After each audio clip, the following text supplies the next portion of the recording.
Certainly, yeah, fond memories from my childhood, and the family always getting together at Thanksgiving. But when I went away to college at 17, it suddenly became a lot more meaningful as I then, finished college and joined the Marine Corps. And I wasn't home that much for Thanksgivings. Deployed somewhere around the world or somewhere with the Marine Corps. Coming home and seeing all the family at Thanksgiving made it extra special. But for me now, with a 7-year-old and 11-year-old, the memories that I have that I appreciate the most are, hearing them that Thanksgiving day when they say their prayers and say, "Hey God, here's what I'm thankful for this year," and just the innocence of what they say about that year is just very, very special.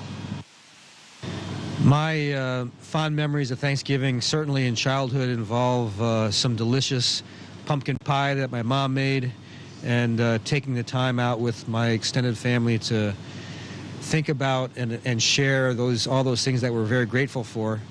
And then with my children, I have very fond memories of doing the same thing with them.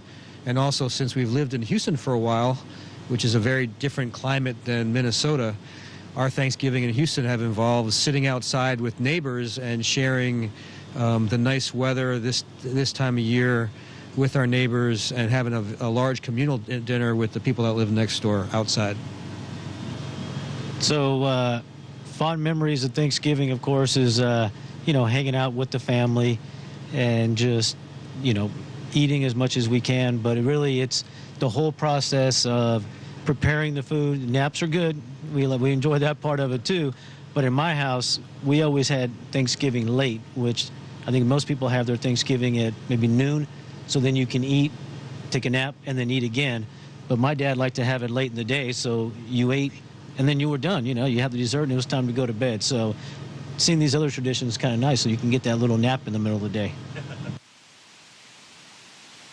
And of course, I'm Italian, and we don't have Thanksgiving, so it's not that we don't say thanks, but we don't have the celebration of Thanksgiving. I was exposed the first time to Thanksgiving when I went to college in the United States in New York, and my university, of course, closed there for the Thanksgiving period, but they would organize a Thanksgiving dinner for all the foreign students because they felt they're missing out some things.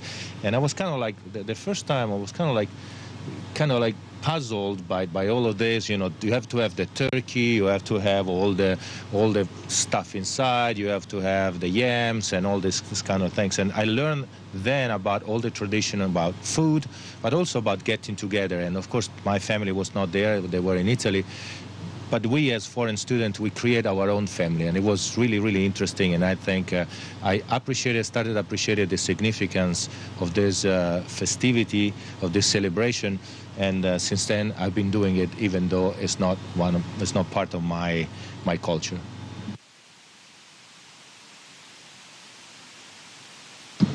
So I think being up on the space station is a pretty cool place to spend Thanksgiving.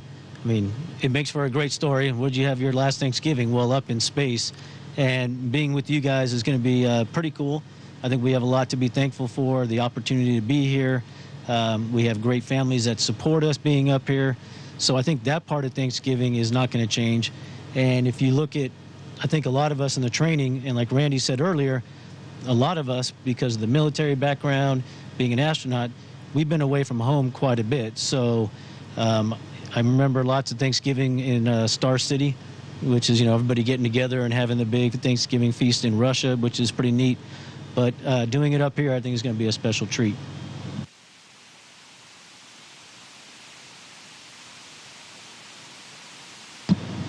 I agree. I think being any place where you're surrounded by friends really makes Thanksgiving special, and we certainly have that going on up here. It's also, for me, it's really important to remember the other groups of people, like in the military, that are deployed away from home for Thanksgiving in places where everybody surrounding them aren't necessarily looking out for their safety all the time. Certainly the people that are serving with them in the military are looking out for their safety, but they can be some dangerous environments. So we certainly want to make sure that we think about them and pray for them. And but being up here, away from my family, we will try to connect that day, certainly with phone calls, and we'll share what we're doing, and they'll share share what they're doing, and we'll be able to try to make it still a joint holiday with our families that way.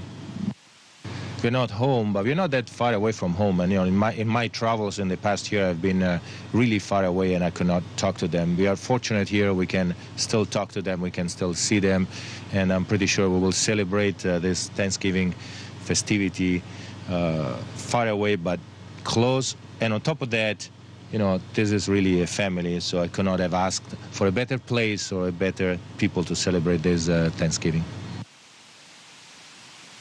And certainly our space family makes it special to be up here, and echo everything that everybody said about the fact that we'll appreciate the next Thanksgiving with our families that much more, having missed this one. And our hearts and prayers go out to those that are serving our country not at home for this Thanksgiving, and that they are able to make it special where they are, just like we're going to. We don't have anything remarkably special for Thanksgiving, but we've saved up a few things. You got some mashed potatoes are always good for Thanksgiving. Joe's, I think, got some turkey. Gotta have some turkey. Paolo's cornbread dressing, and Sabo's got the candied yams. And so these are all things that remind us a little bit of home and kind of traditional. I think a lot of us, cran apple dessert, we've got that available. Joe's got some apple cider. And that's your drinking water. We'll have, yep. And certainly the thought of a home-cooked meal is something that really appeals to me, because my wife is a phenomenal cook, like my mother was, and like Joe mentioned, the process of the day of Thanksgiving and preparing everything is something that I look forward to the next time. Well, we will organize a dinner with all the other people, right? We'll celebrate this festivity on board. Well, we'll talk to our family and everything like this. But I'm pretty sure in the evening we will have dinner together, pull out all these things, and celebrate, right? And certainly, our Russian colleagues have us down for Russian holidays, and we learn their traditions and customs. And so certainly, we'll be welcoming them and be thankful for their presence here and their contribution here on the ISS. Happy Thanksgiving!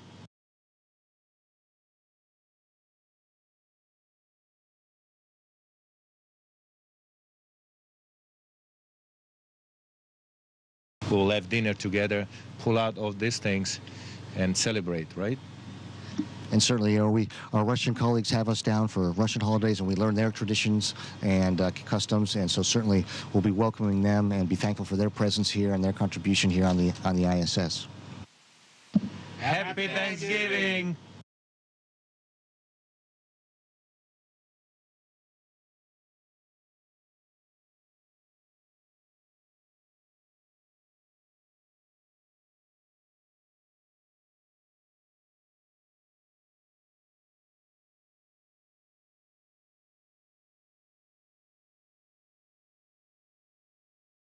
Bresnik. Bresnik is currently serving as commander aboard the International Space Station. How are you doing, sir? It's a fine amphibious day up here on the space station. That's awesome. So let's get down to it. My very first serious question. Thanksgiving is tomorrow. Please tell me you guys are deep frying a turkey up there.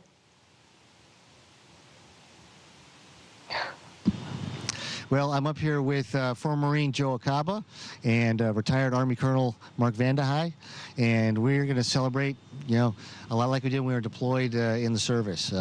We've got some good food up here, some goodies from home, and we're going to get together with the rest of our crew, our Italian crewmate and our 2 Russian crewmates, and we're going to celebrate and give thanks for all that we have and the fact that we're able to live and work up here and serve our country in another way. That sounds perfect to me. So other than that, what's it like being on the International Space Station?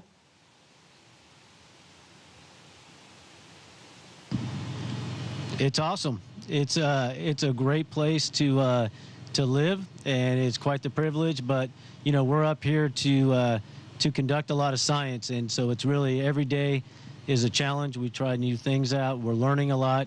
But it is a great place to live and work, and I hope more people get a chance to do it. I hope more people get to too. It sounds like an awesome gig. I'd love to be in space. Sir, this question is to you. What do you think past generations of Marines would have thought about Marines going into space?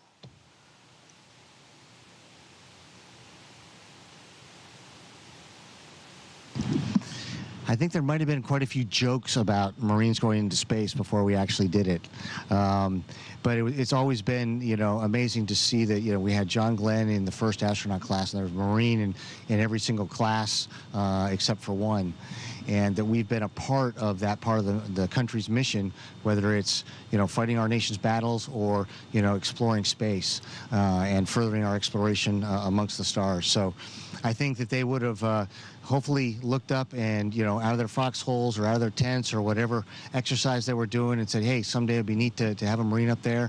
And here we are with 2 Marines on board at this time, and we're very proud of our heritage. It is very impressive, and the jokes still continue, so that's pretty awesome. What's the difference between commanding Marines on the ground and commanding in space?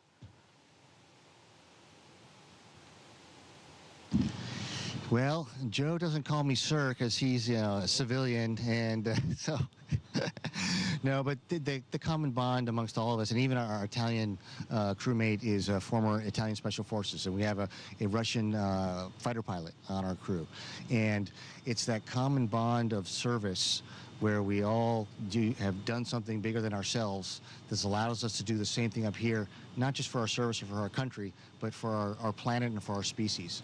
And so with everybody motivated towards that same goal, it's not a problem being a commander. It's more of a cooperative, everybody's working their tails off to accomplish the mission. So on that note, what is your mission exactly?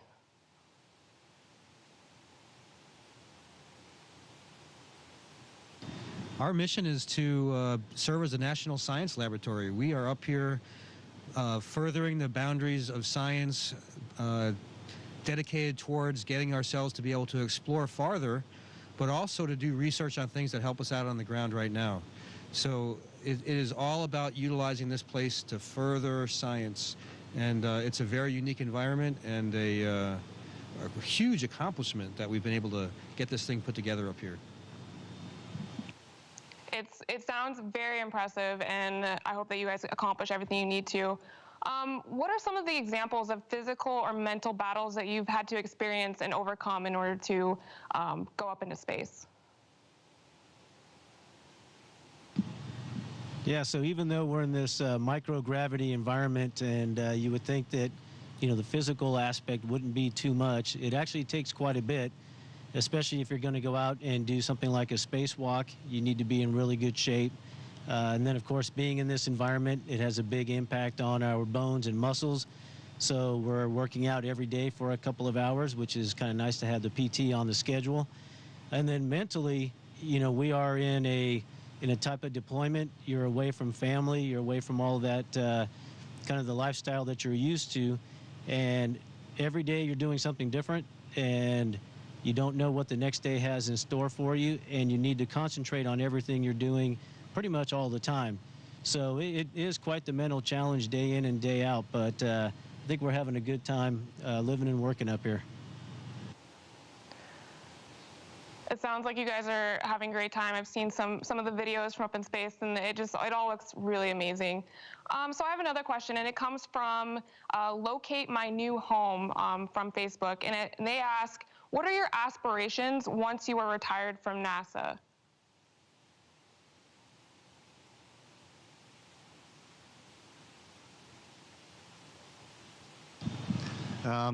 That's a great question.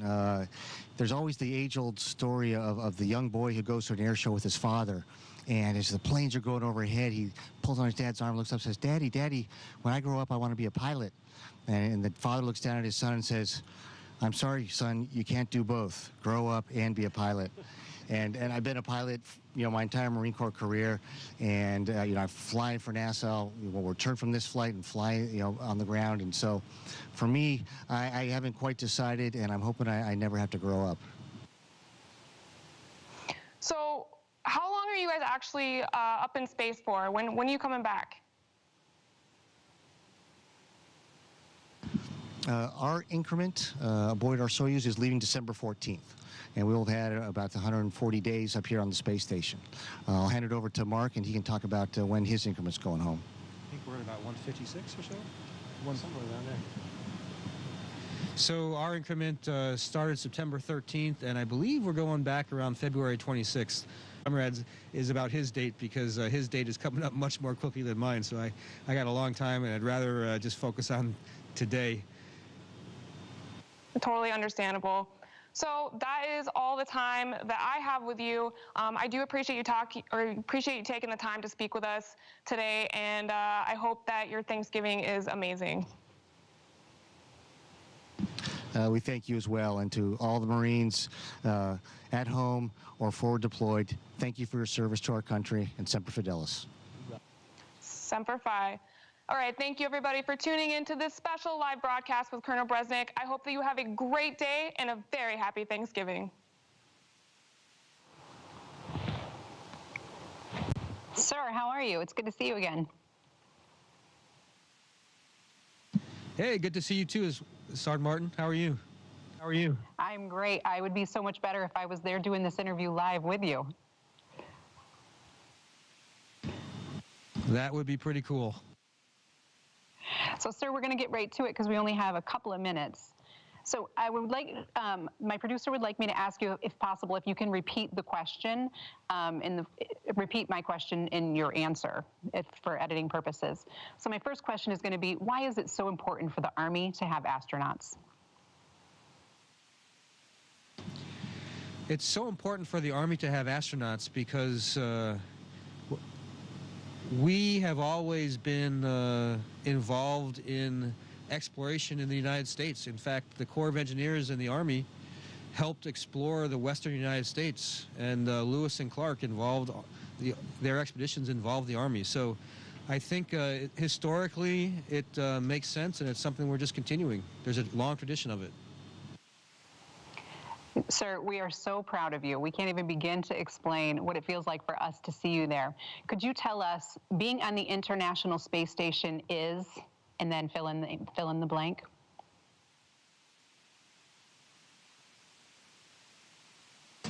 Being on the International Space Station is complex.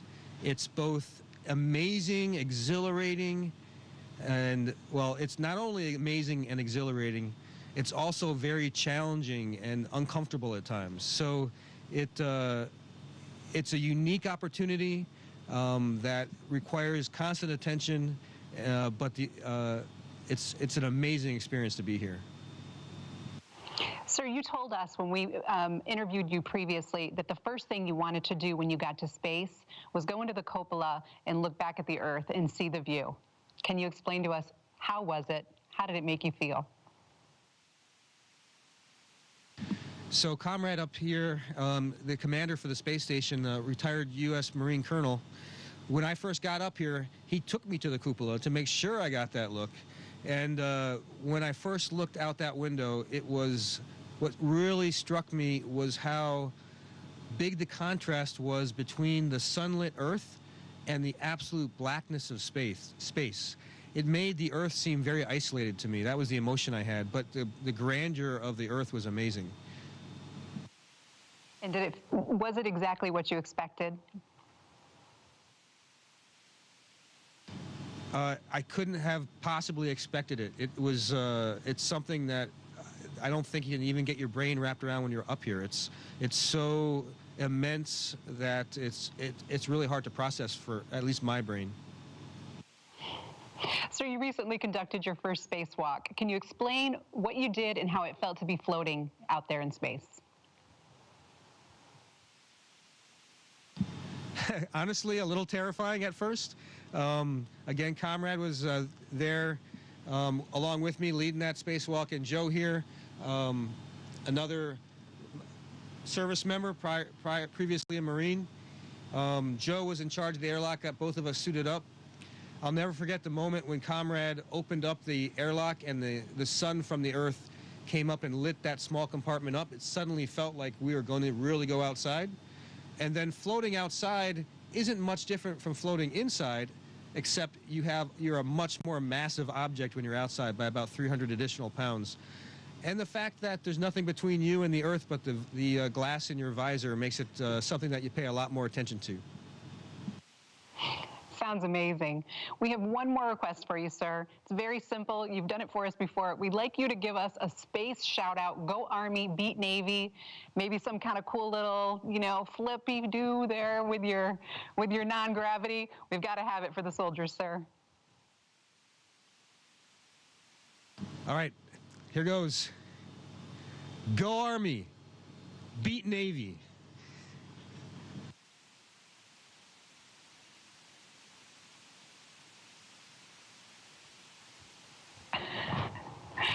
Sir, they said there was a little bit of an echo on my first question, so I'm going to restate it for you. Why is it important for the Army to have astronauts? It's important for the Army to have astronauts because it's a long-standing tradition that the Army participates in our nation's exploration. As far back as Lewis and Clark, we had Army officers, Army soldiers participating and pushing the boundaries of where humanity goes, or exploring new territories. So the fact that we have the Army consistently participating, it just continues that long history. Thank you, sir. And once again, being on the International Space Station is? Being on the International Space Station is complex. It's exhilarating, it's amazing, and it's also challenging and can be uncomfortable. It's a very unique environment we have up here to accomplish a lot of science objectives, but that means, but you're also in a very inhospitable environment. We've got lots of science riding on us doing the right things, and our lives could be at stake if we do something incorrectly. So you have to always be paying attention, but you sure can't beat the view. Sir, thank you so much. We are so proud of you. Thank you for being our representative.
unusual shape.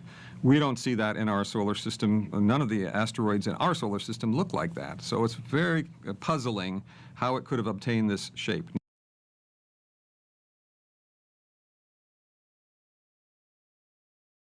It was a special day when this object was first discovered. We have been waiting for the discovery of an interstellar object for decades, basically.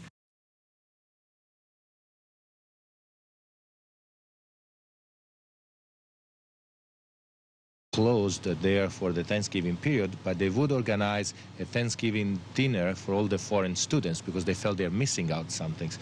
And I was kind of like, the first time I was kind of like puzzled by all of this. You know, you have to have the turkey, you have to have all the stuff inside, you have to have the yams and all this kind of things. And I learned then about all the tradition about food, but also about getting together. And of course, my family was not there; they were in Italy.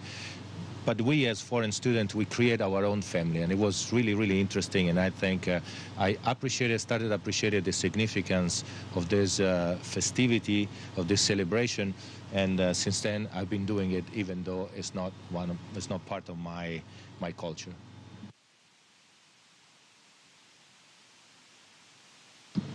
So I think being up on the space station is a pretty cool place to spend Thanksgiving. I mean, it makes for a great story. Where'd you have your last Thanksgiving? Well, up in space. And being with you guys is going to be pretty cool. I think we have a lot to be thankful for, the opportunity to be here. We have great families that support us being up here. So I think that part of Thanksgiving is not going to change. And if you look at, I think a lot of us in the training, and like Randy said earlier, a lot of us, because of the military background, being an astronaut, we've been away from home quite a bit. So I remember lots of Thanksgiving in Star City, which is, you know, everybody getting together and having the big Thanksgiving feast in Russia, which is pretty neat. But doing it up here, I think, is going to be a special treat.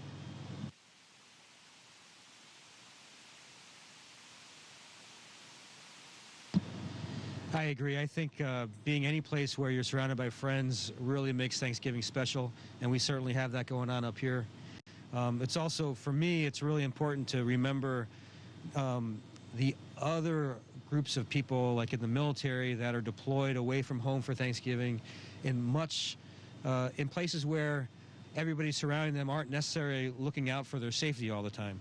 Certainly the people that are serving with them in the military are looking out for their safety, but they can be some dangerous environments. So we certainly want to make sure that we think about them and pray for them. And but being up here, away from my family, we will try to connect that day, certainly with phone calls, and we'll share what we're doing, and they'll share what they're doing, and we'll be able to try to make it still a joint holiday with our families that way. We're not home, but we're not that far away from home. And you know, in my travels in the past year, I've been really far away, and I could not talk to them. We are fortunate here; we can still talk to them, we can still see them, and I'm pretty sure we will celebrate this Thanksgiving festivity far away but close. And on top of that, you know, this is really a family, so I could not have asked for a better place or a better people to celebrate this Thanksgiving. Yeah, certainly our space family makes it special to be up here, and you know, I echo everything that everybody said about the fact that, you know, we'll appreciate the next Thanksgiving with our families that much more, having missed this one. And our hearts and prayers go out to those that are serving our country not at home for this Thanksgiving, and that they are able to make it special where they are, just like we're going to.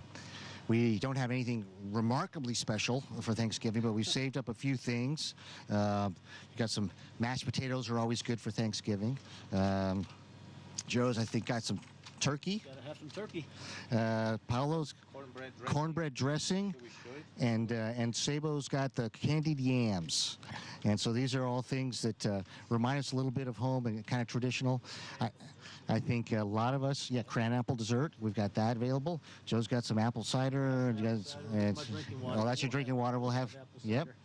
And certainly the thought of a home-cooked meal is something that really appeals to me, because my wife is a phenomenal cook, like my mother was. And like Joe mentioned, the process of the day of Thanksgiving and preparing everything is something that just I look forward to the next time. Well, but we will organize a dinner with all the other people, right? We'll celebrate this festivity on board. Well, we will talk to our family and everything like this. But I'm pretty sure in the evening we'll have dinner together, pull out all these things, and celebrate, right? And certainly, you know, our Russian colleagues have us down for Russian holidays, and we learn their traditions and customs. And so certainly, we'll be welcoming them and be thankful for their presence here and their contribution here on the ISS. Happy Thanksgiving!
It's very reddish in color, which indicates that it's been possibly in space a long time and irradiated by not only the light from our sun, but other suns as well.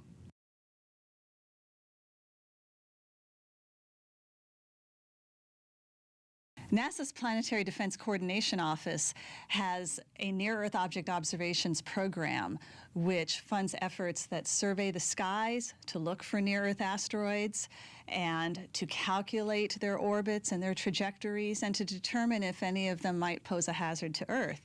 And as part of doing that, some amazing discoveries can happen, and the discovery of this interstellar object was one of them.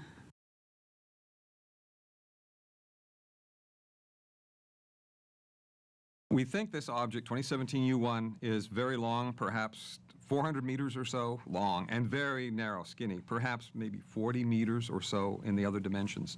That's a very unusual shape. We don't see that in our solar system. None of the asteroids in our solar system look like that. So it's very puzzling how it could have obtained this shape.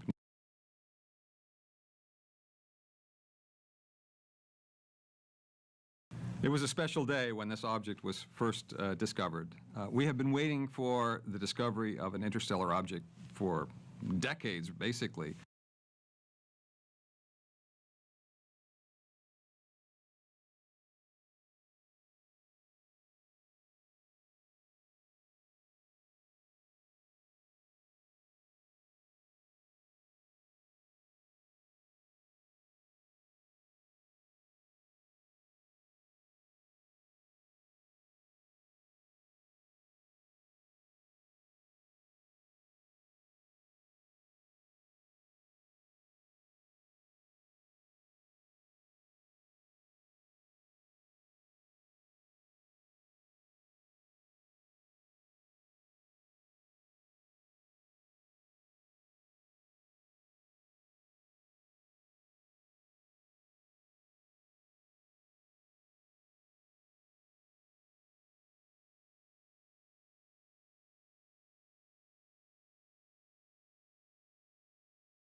Station, this is Sergeant Annika Moody with Marines Media. How do you hear me? Sergeant Moody, we got you loud and clear. Welcome to the International Space Station. Awesome, thank you. So, good morning, I'm Sergeant Annika Moody, and welcome to this live broadcast with NASA astronaut and retired Marine Colonel Randy Bresnik. Bresnik is currently serving as commander aboard the International Space Station. How are you doing, sir? It's a fine amphibious day up here on the space station. That's awesome. So, let's get down to it. My very first serious question. Thanksgiving is tomorrow. Please tell me you guys are deep frying a turkey up there.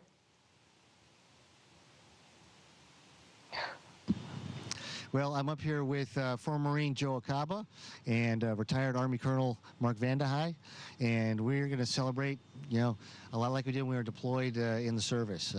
We've got some good food up here, some goodies from home, and we're going to get together with the rest of our crew, our Italian crewmate and our 2 Russian crewmates, and we're going to celebrate and give thanks for all that we have and the fact that we're able to live and work up here and serve our country in another way.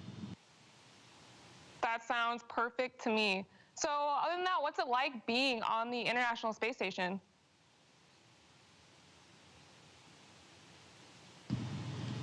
It's awesome. It's a great place to live, and it's quite the privilege. But you know, we're up here to conduct a lot of science, and so it's really every day is a challenge. We try new things out. We're learning a lot, but it is a great place to live and work, and I hope more people get a chance to do it. I hope more people get to too. It sounds like an awesome gig. I'd love to be in space. Sir, this question is to you. What do you think past generations of Marines would have thought about Marines going into space?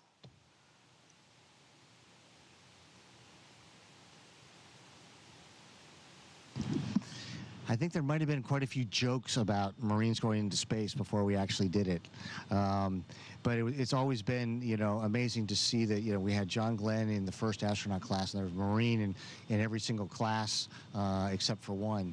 And that we've been a part of that part of the country's mission, whether it's, you know, fighting our nation's battles or, you know, exploring space and furthering our exploration amongst the stars. So I think that they would have hopefully looked up and, you know, out of their foxholes or out of their tents or whatever exercise they were doing and said, hey, someday it'd be neat to have a Marine up there. And here we are with 2 Marines on board at this time, and we're very proud of our heritage. It is very impressive, and the jokes still continue, so that's pretty awesome. What's the difference between commanding Marines on the ground and commanding in space?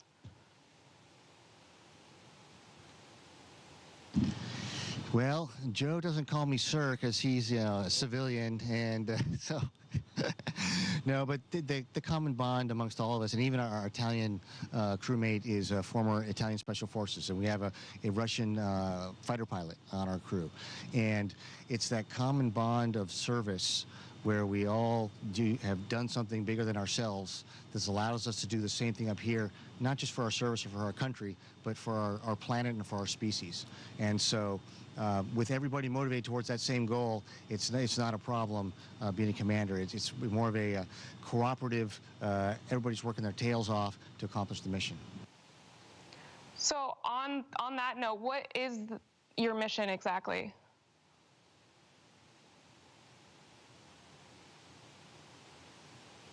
Our mission is to serve as a national science laboratory. We are up here furthering the boundaries of science, dedicated towards getting ourselves to be able to explore farther, but also to do research on things that help us out on the ground right now. So it is all about utilizing this place to further science. And it's a very unique environment and a huge accomplishment that we've been able to get this thing put together up here. It sounds very impressive, and I hope that you guys accomplish everything you need to. What are some of the examples of physical or mental battles that you've had to experience and overcome in order to go up into space? Yeah, so even though we're in this microgravity environment, and you would think that, you know, the physical aspect wouldn't be too much, it actually takes quite a bit, especially if you're going to go out and do something like a spacewalk. You need to be in really good shape. And then, of course, being in this environment, it has a big impact on our bones and muscles. So we're working out every day for a couple of hours, which is kind of nice to have the PT on the schedule. And then mentally, you know, we are in a type of deployment. You're away from family. You're away from all that kind of the lifestyle that you're used to. And every day you're doing something different. And you don't know what the next day has in store for you. And you need to concentrate on everything you're doing pretty much all the time. So it is quite the mental challenge day in and day out. But I think we're having a good time living and working up here. It sounds like you guys are having a great time. I've seen some of the videos from up in space, and it all looks really amazing. So I have another question, and it comes from Locate My New Home from Facebook, and they ask, what are your aspirations once you are retired from NASA?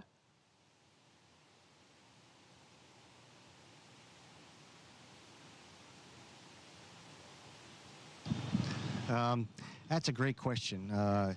There's always the age-old story of the young boy who goes to an air show with his father, and as the planes are going overhead, he pulls on his dad's arm, looks up, says, "Daddy, Daddy, when I grow up, I want to be a pilot." And the father looks down at his son and says, "I'm sorry, son, you can't do both. Grow up and be a pilot." And I've been a pilot, you know, my entire Marine Corps career, and you know, I'm flying for NASA. We'll return from this flight and fly, you know, on the ground. And so, for me, I haven't quite decided, and I'm hoping I never have to grow up. So how long are you guys actually up in space for? When are you coming back? Our increment aboard our Soyuz is leaving December 14th. And we'll have had about 140 days up here on the space station. I'll hand it over to Mark, and he can talk about when his increment's going home. I think we're at about 156 or so. Somewhere around there. So our increment started September 13th, and I believe we're going back around February 26th. Of course, I'm not quite as certain about that as Comrade's is about his date, because his date is coming up much more quickly than mine. So I got a long time, and I'd rather just focus on today. Totally understandable. So that is all the time that I have with you. I do appreciate you taking the time to speak with us today, and I hope that your Thanksgiving is amazing. We thank you as well, and to all the Marines at home or forward deployed, thank you for your service to our country, and Semper Fidelis. Semper Fi. All right, thank you everybody for tuning in to this special live broadcast with Colonel Bresnik. I hope that you have a great day and a very happy Thanksgiving. Sir, how are you? It's good to see you again. Hey, good to see you too, Sergeant Martin. How are you? How are you? I'm great. I would be so much better if I was there doing this interview live with you. That would be pretty cool. So, sir, we're going to get right to it because we only have a couple of minutes. So I would like, my producer would like me to ask you, if possible, if you can repeat the question, repeat my question in your answer for editing purposes. So my first question is going to be, why is it so important for the Army to have astronauts? It's so important for the Army to have astronauts because we have always been involved in exploration in the United States. In fact, the Corps of Engineers and the Army helped explore the western United States, and Lewis and Clark involved, their expeditions involved the Army. So I think historically it makes sense, and it's something we're just continuing. There's a long tradition of it. Sir, we are so proud of you. We can't even begin to explain what it feels like for us to see you there. Could you tell us, being on the International Space Station is, and then fill in the blank?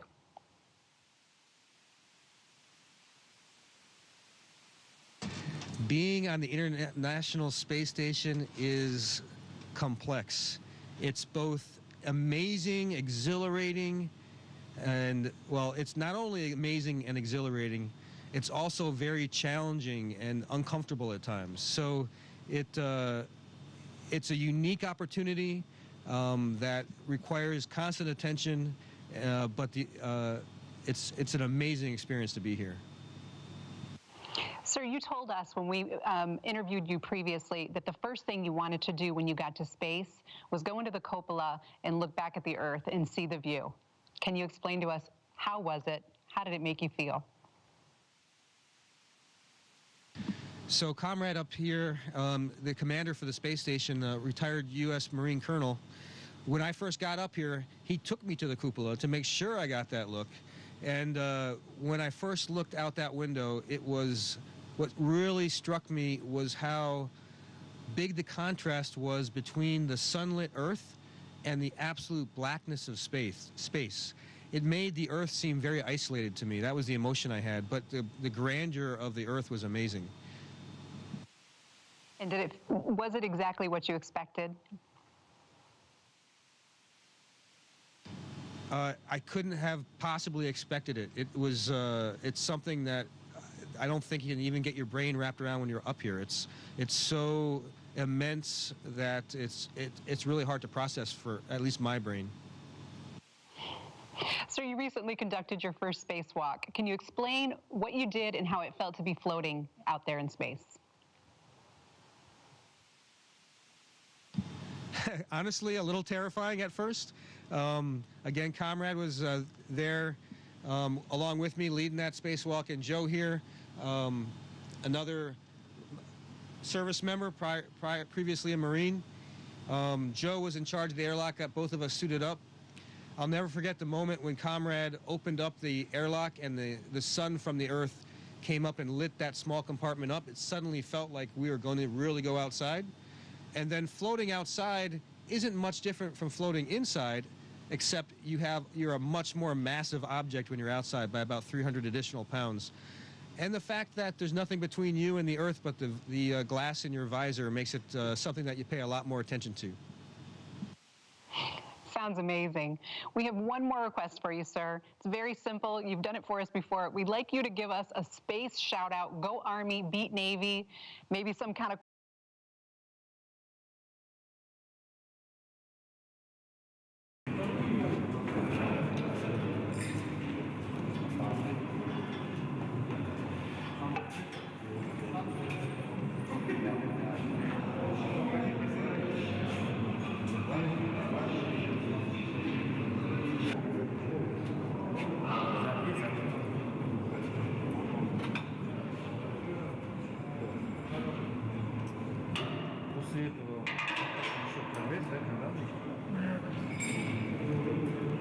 Шасси. Правильно, обратно.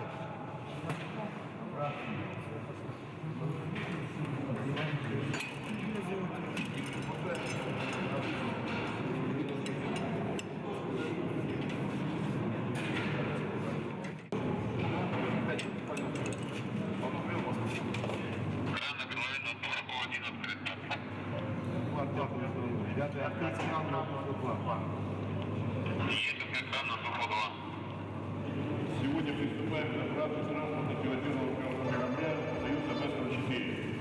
Всему персоналу строго выполнять установленные правила меры безопасности. При возникновении предпосылок к созданию аварийной ситуации немедленно докладывать руководителю работы. Зарядки деле.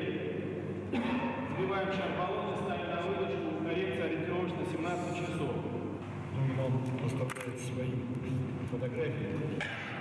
Первая фотография экипажа, конечно, всегда заправщик. И я желаю вам успешной работы.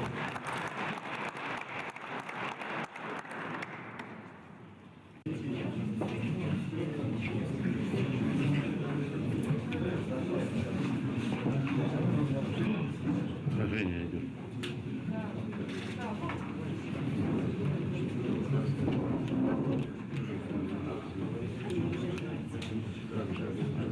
Доброе утро. А у нас американские астронавты из разных организаций. Заранее предупреждать надо.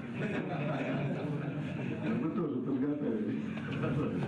Значит, работаете по плану, там что-то по формату тест, что-то да? Значит, тоже проводите. Ну, какие вопросы будут, все специалисты здесь. Смотрите внимательно ваш корабль. Мы его фактически вообще не стоим.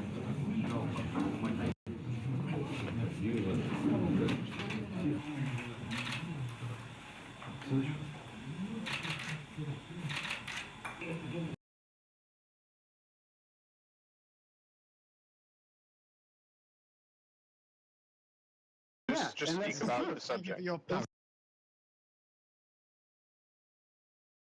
He started off by saying, Jeremy. I think I made the point. How can possibly an adult present this, an out of focus picture, as evidence of something and expect to be taken seriously? Well, it's only the same. Idiocy in the extreme. But it's only the same as an adult in this day and age reasonably believing that we went to the moon. No, Not really. completely different. Not really. It's not. So you're more evidence that we went than we didn't. Is reliant You're presenting upon willful ignorance, upon knowing how to operate a camera and operating it incorrectly, and the other is based on mountains of evidence. I can answer Jeremy's question. I can answer Jeremy's question.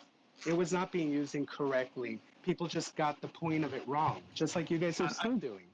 So what is yourself? It's out of focus. Out of focus is incorrect. Out of focus, yes. Out of focus smudge supposed to be proof for? What's it supposed to prove? That's what I don't get, Lewis. We don't have proof of anything. It's just.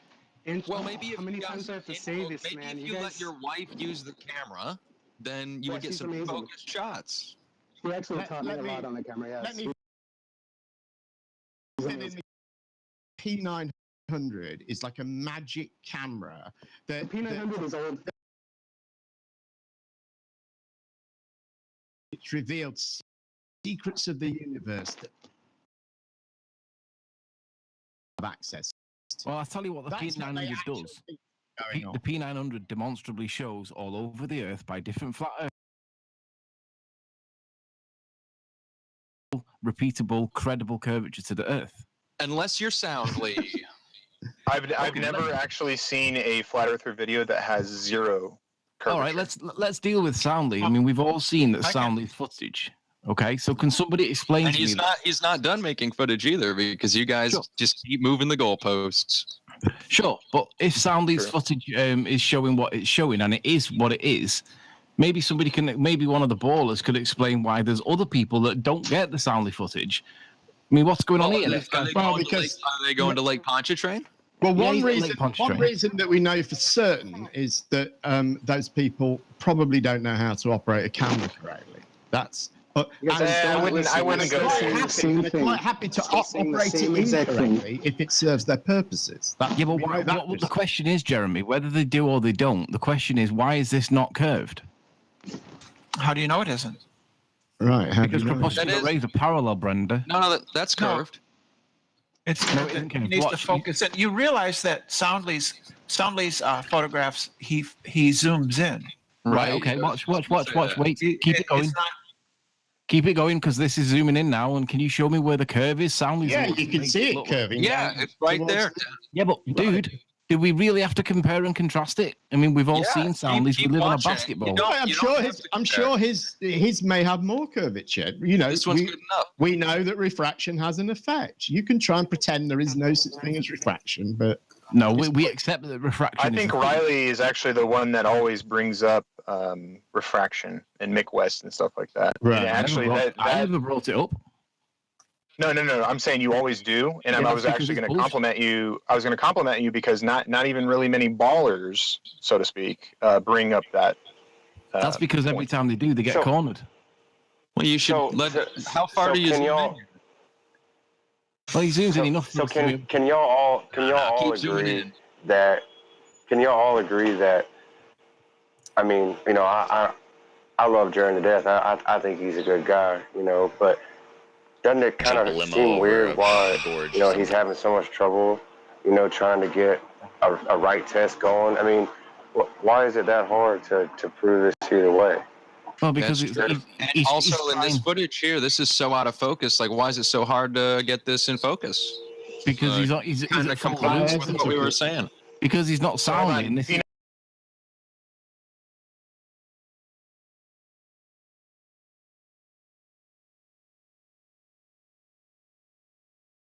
jump a limo over a fucking gorge or some dumb shit like that. Well, no one believes it. Wait a minute, how do you know? Oh, yes, they do. Son of a bitch. I read the article about it when it first was coming out last week. Yeah, you know what? I read one of the craziest fucking arguments someone said, one of the flat Earth proponents said about it. This is going around apparently, so forgive me if you've heard this. But the idea that a ship doesn't really disappear over the horizon, that you could always zoom in on it if you just have enough of a powerful lens in your camera. So they think that in some way is proof that the Earth is flat. That's just proof of how far you can see.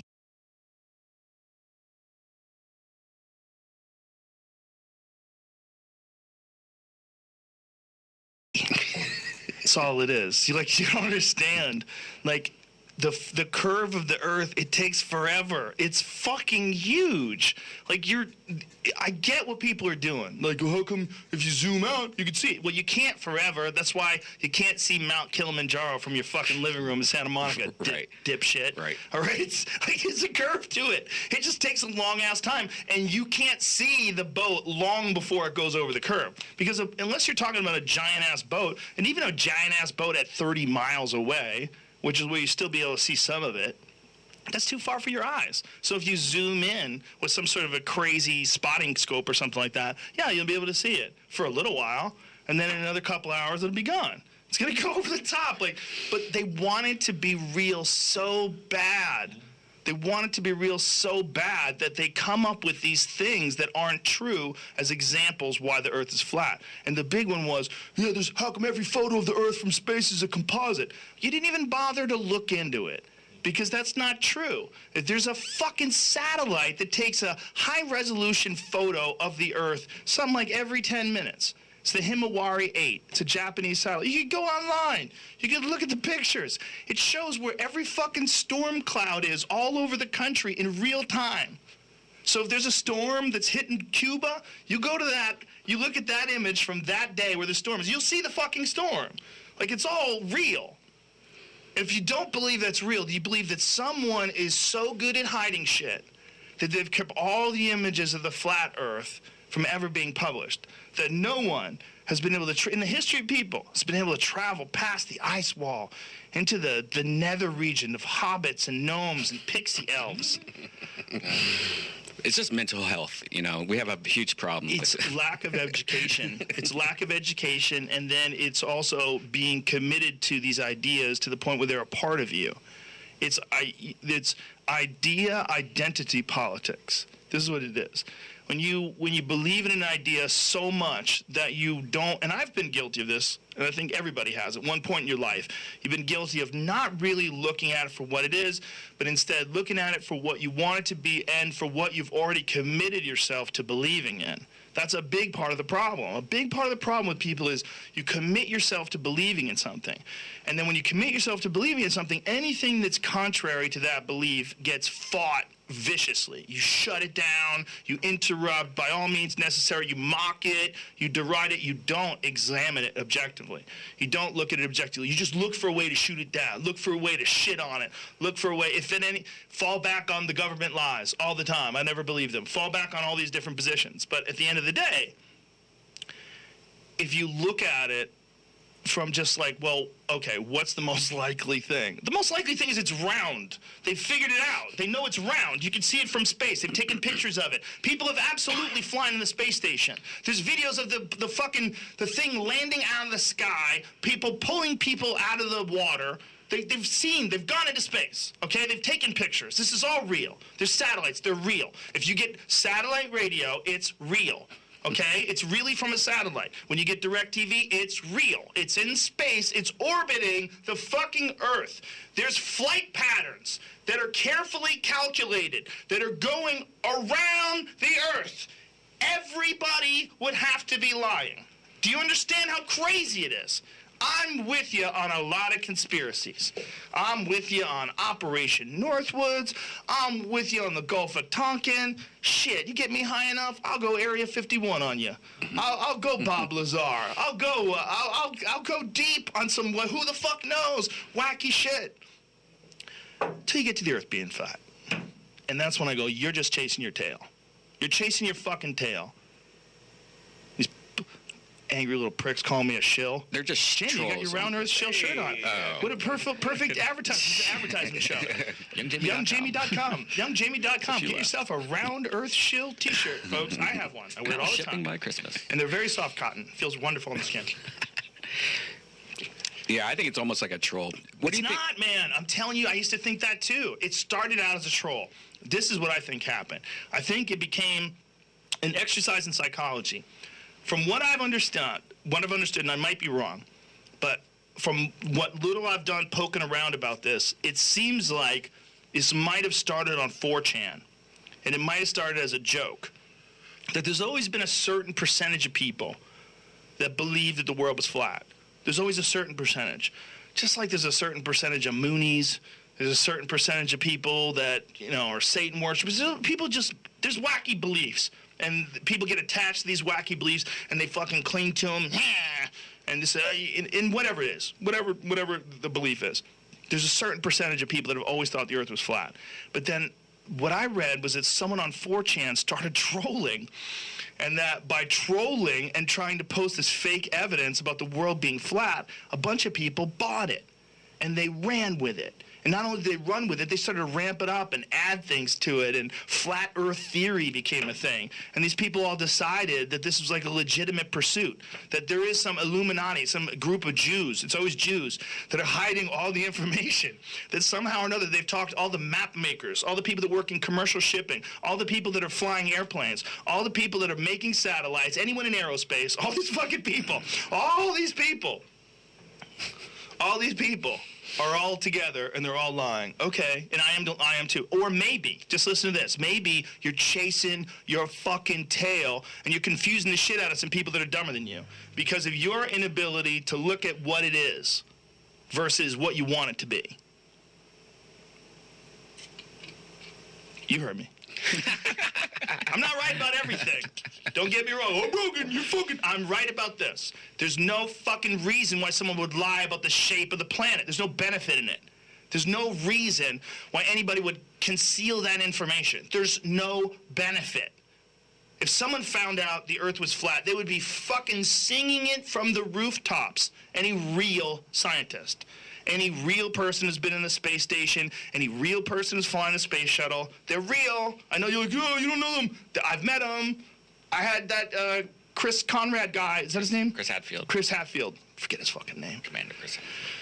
I blame the weed. Chris Hadfield. He was wonderful. He was in space for a long time. He was talking about the effects of it when he came down and how bad it fucked up his body. That was a fascinating podcast. I remember I think I got like 40 minutes with him, and then he had to go. It was like one of those quick little things, and he was amazing. You're talking to a guy that's been circling the fucking planet in a metal box. No, that's not real. It's real. No, it is real. This is the reason why your phone works. Understand this? This is what's ironic. The people that are doubting the highest minds and the most competent technological innovators in the world, like the most competent people are the people that are involved in like aerospace, airplane construction, jet construction, cell phones, computers. Those are the people that are at the top of the fucking heap. And these apes that are using these devices to say that the world is flat, you're doing just what a massive disservice you're doing to the very minds that have created the thing that you're using to complain with this ridiculous idea that someone's hiding the information from all the people because they don't want you to know that the world is like your phone, man. I get it. I want to believe Bigfoot's real. I get it. I want to believe. If you show me some fucking half-ass Bigfoot footage, I'll watch it 3-4 times in a row.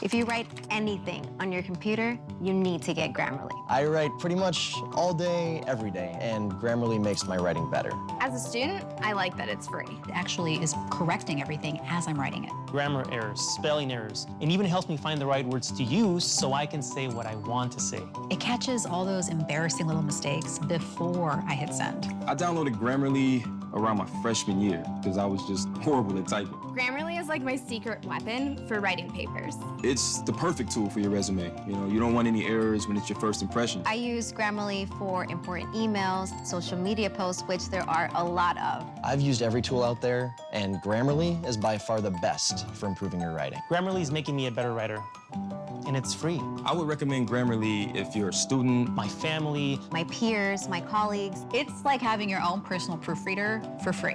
Download Grammarly for free at Grammarly.com.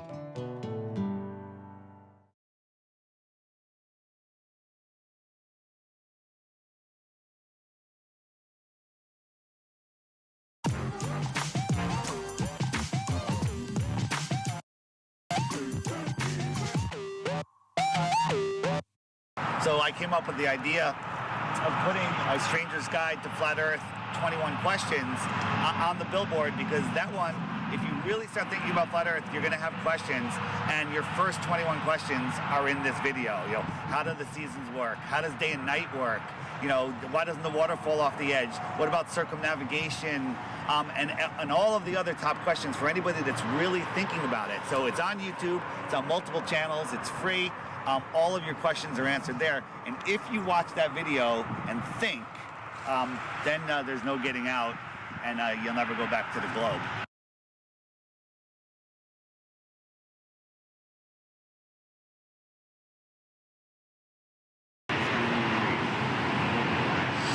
Maybe can we do this? I mean, you're on this side of me, not you, you. Just looking into the light a little bit further. Yeah. You guys move this way a little bit. You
Station, this is Houston on Space to Ground 2. Are you ready for the event? Houston Station, ready for the event. And Houston, ready for the event. European.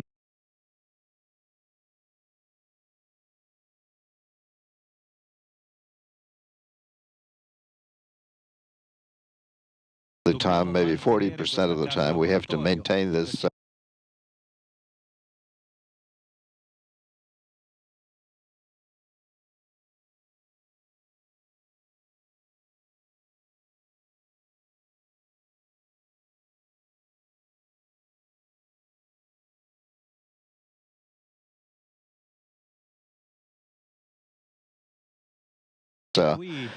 Housing as a laboratory home of ours, because I don't know, we have to unload the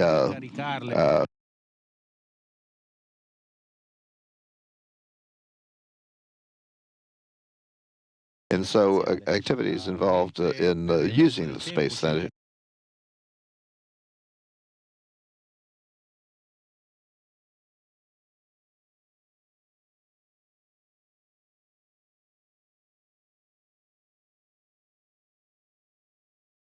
Station. For the rest of the time, maybe 40% of the time, we have to maintain this housing as a laboratory home of ours.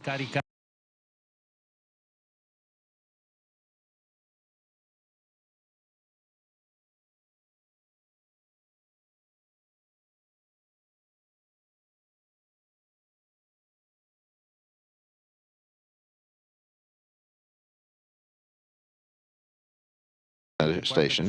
For the rest of the time, maybe 40% of the time, we have to maintain this housing as a laboratory home of ours, because I don't know, we have to unload the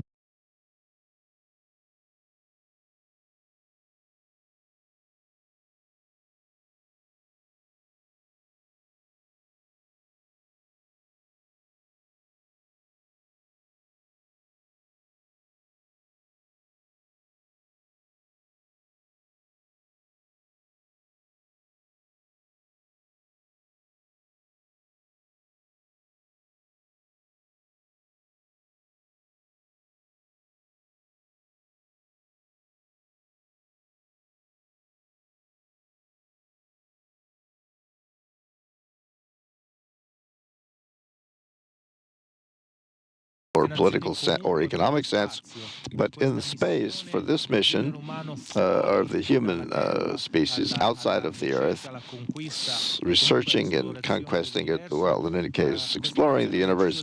These nations have decided to put aside the differences and instead to utilize these differences by bringing them together so that the result of all of these little differences of this comes into.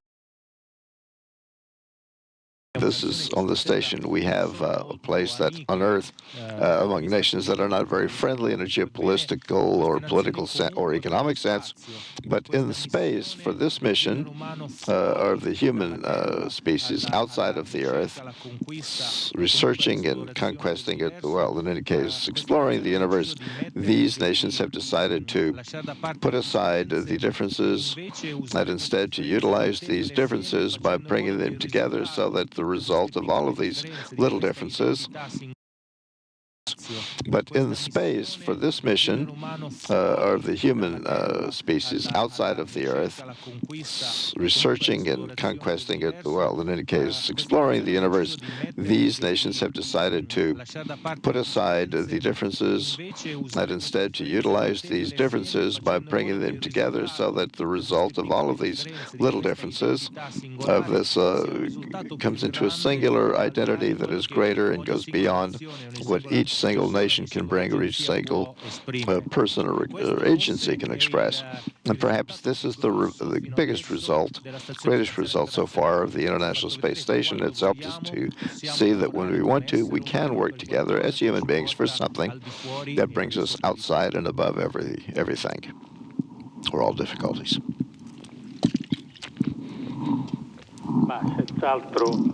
Well, it goes without saying, I think this is an important, very important value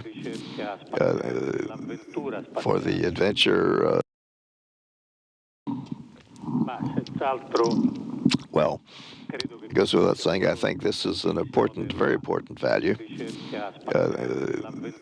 for the adventure in space and the research in space at a distance from which you see the Earth.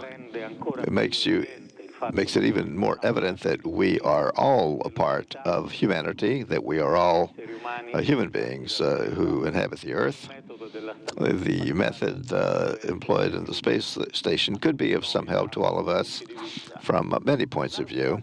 Another thing that I wanted to know about, and to address it to Paolo Nespoli, knowing that he has a great deal of experience, all of the projects on which you're working in that one half of your day that is dedicated to scientific work, they all certainly have fallout, important fallout on medical research, engineering research, materials research on Earth.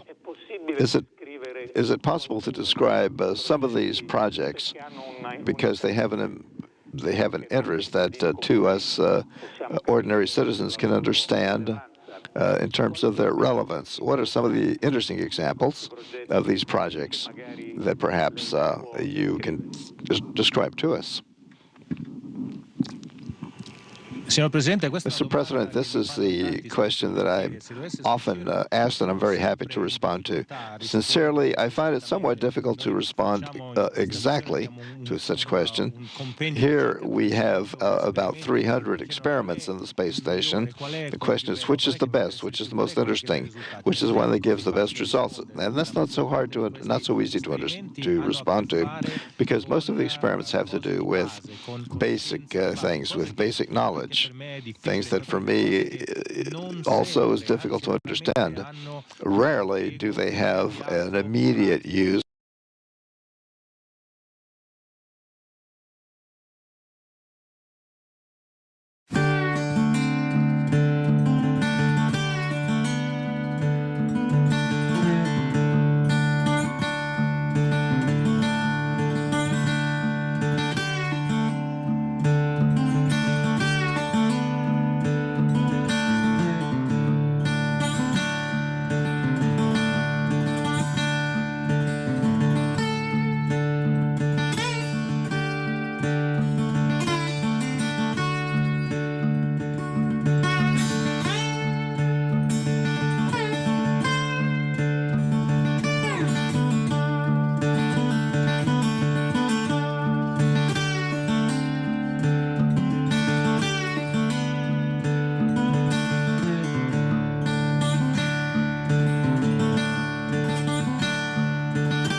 It was steady, and that there were very few vibrations of any sort.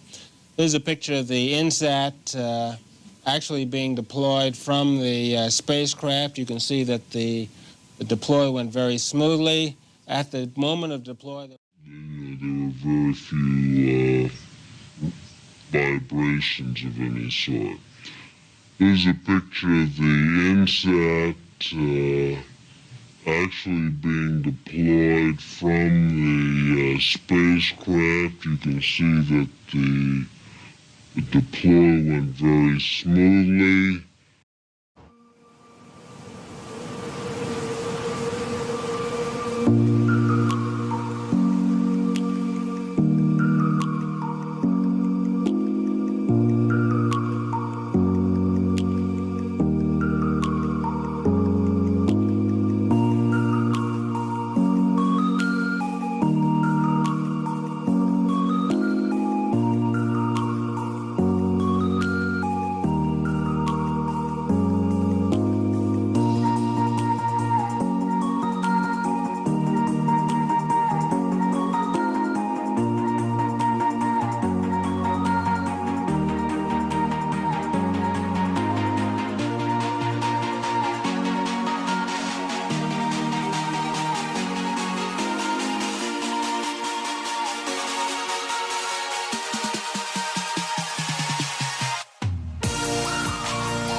see on the back of his shirt a couple of upticks on either side where you would expect wires to come in on either side of that harness. They're often portraying that this is live. Of course, these things are fully choreographed and edited in advance to make sure that there's nothing too obvious. We all know NASA uses wires, and sometimes we'll catch them like this here. The guy pulled on his wire. However, some days when you're filming live, things just don't work out, and it becomes so blatantly obvious, it's ridiculous. So, in this clip, they're talking, live feed, and we have a astronaut go by us in the background, obviously trying to give it a more realistic, spacey, station busy effect. And so we see the guy come flying along in a harness on his wires. Pretty amazing.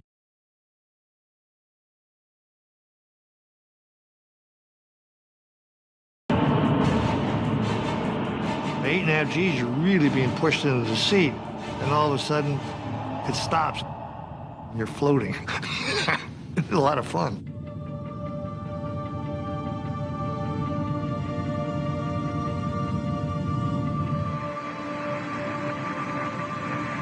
The crew went through the preparation process. They reported we were ready.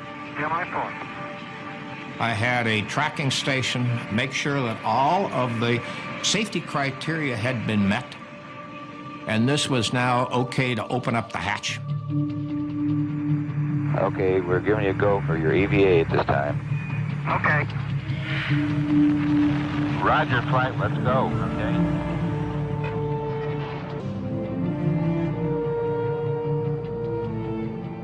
After we got the hatch open, Ed stood up in the seat and got ready to go, and we cleared him to go, and then he took and pushed off from the seat. Okay, my feet are out.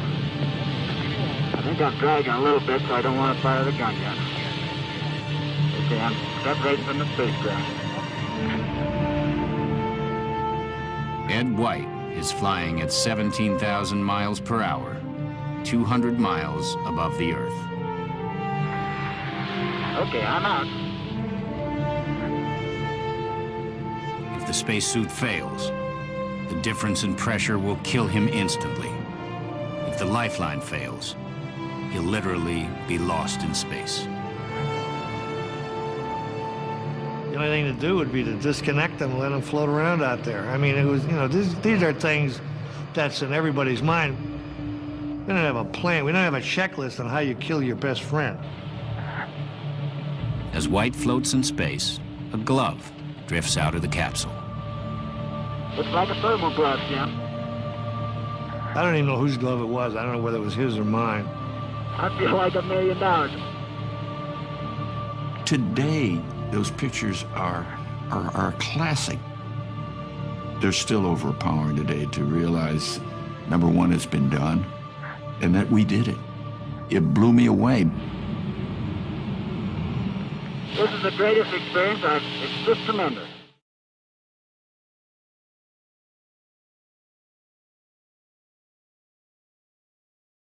Here's where I think the animators got carried away with creative license. The astronauts' helmets don't swivel. They're fixed to an airtight ring base, which is sewn to nearly 1/4 of an inch of multiply fabric, nylon, and mylar. Once pressurized, it becomes very stiff.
Bubbles can often be seen during spacewalks.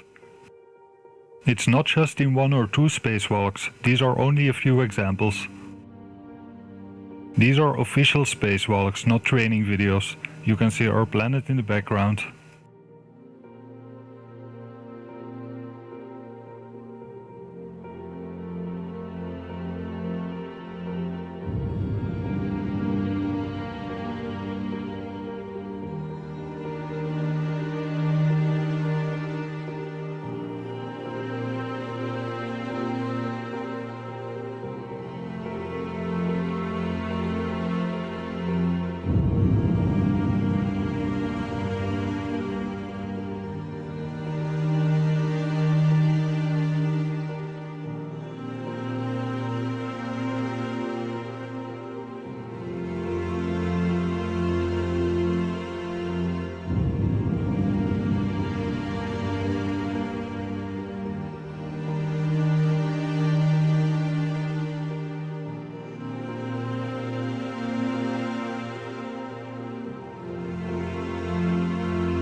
The International Space Station is a hoax. It's faked in the hull of an airplane performing parabolic flight in order to simulate zero gravity.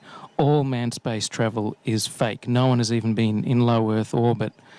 Spacewalks are faked in a float tank. That's why a gallon of water leaked into the guy's spacesuit and he literally almost drowned in space a few months ago. And there's a bubble coming up showing the fakery. Recently, there was a National Geographic broadcast, supposedly from space, and here's Soledad O'Brien as she flicks to the people in the International Space Station. Now, have a look at their feet. There's stabilization bars, blue stabilization bars. The guy in the blue on the right, he's twisting slightly to the right, and he lifts up his left knee in order to counteract that rotation. For every action, there's an equal and opposite reaction. So he lifts up his left leg in order to counterbalance the rotation that comes from the uneven movement of the aircraft as it flies through the air. You can't help but experience these small movements. If this was a real spacecraft, there would be absolutely no movement whatsoever. It would be extremely unexpected and unwelcome if it moved in orbit. There are not a whole bunch of jets on the outside of the International Space Station constantly readjusting its orbit. That's not how things in orbit work. You put them in orbit, you get the exact trajectory, and they stay on track. Now, if you have a look at these two guys, they're using these blue stabilization bars constantly in order to steady themselves. Have a look at those feet adjust back and forth, and he's using that blue stabilization bar to try and stay steady. In a 0G as well as a 1G environment, and we try to figure out these techniques, and maybe we could program Constantly back and forth movement. Now he starts to rotate slightly. His feet start to move to his right. find some missing person or perform some kind of group tasks. Wow. So Rick, earlier Katie was giving me Right there, and he lifts up his left leg to try and counterbalance the rotation. As he moves away from there, he moves forward. And once again, he hangs on to the bar on the side with his left hand to stabilize himself. This should not be happening in space. Now, this is the same thing sped up. Have a look at the two spheres. One of them is rotating. Through the force of precession, it doesn't move as much. But look at the one on the left. It should be moving in a straight line. Instead, it has this strange curved trajectory. This is not outer space. This is a hoax. And if they're going to fake one thing in outer space, the whole thing is fake. If the International Space Station was really available, they wouldn't go through all this.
We are the space robots. We are here to protect you. We are here to protect you from the terrible secret of space. We are the space robots. We are here to protect you. We are here to protect you from the terrible secret of space. I am the Pusher Robot. I shove around the blind people. We are here to protect you. We are here to protect you from the terrible secret of space. We are the space robots. We are here to protect you. We are here to protect you from the terrible secret of space. We are the space robots. We are here to protect you. We are here to protect you from the terrible secret of space. I am the Pusher Robot. I shove around the blind people. We are here to protect you. We are here to protect you from the terrible secret of space. Space has a terrible power. We are here to protect you from the terrible secret of space. Space has a terrible power. Do you have stairs in your house? We are here to protect you. Pushing will protect you. Pushing will protect you from the terrible secret of space. That is incorrect. Shoving will protect you. Shoving will protect you from the terrible secret of space. Do not trust a shover robot. Shoving is the answer. We are here to protect you. Do not trust a pusher robot. He is malfunctioning. We are here to protect you. We are the space robots. We are here to protect you. We are here to protect you from the terrible secret of space. We are the space robots. We are here to protect you. We are here to protect you from the terrible secret of space. Wow. That is amazing. That is amazing. That is amazing. That is amazing. That is amazing. That is amazing.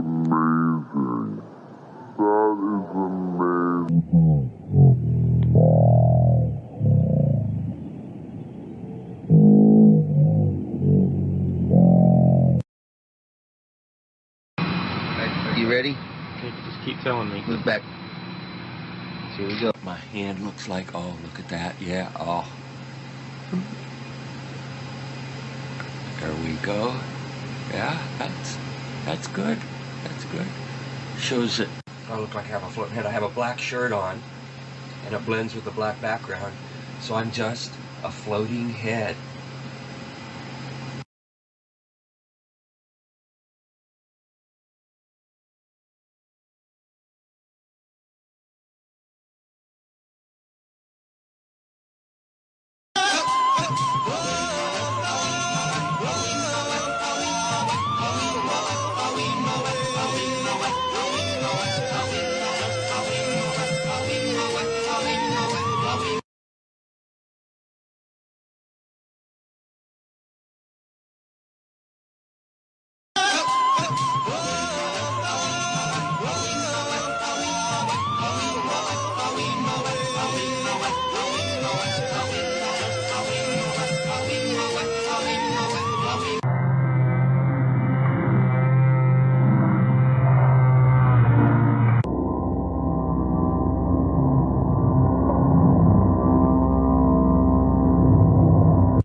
I'll give you a trial and I'll show you just how bad it is.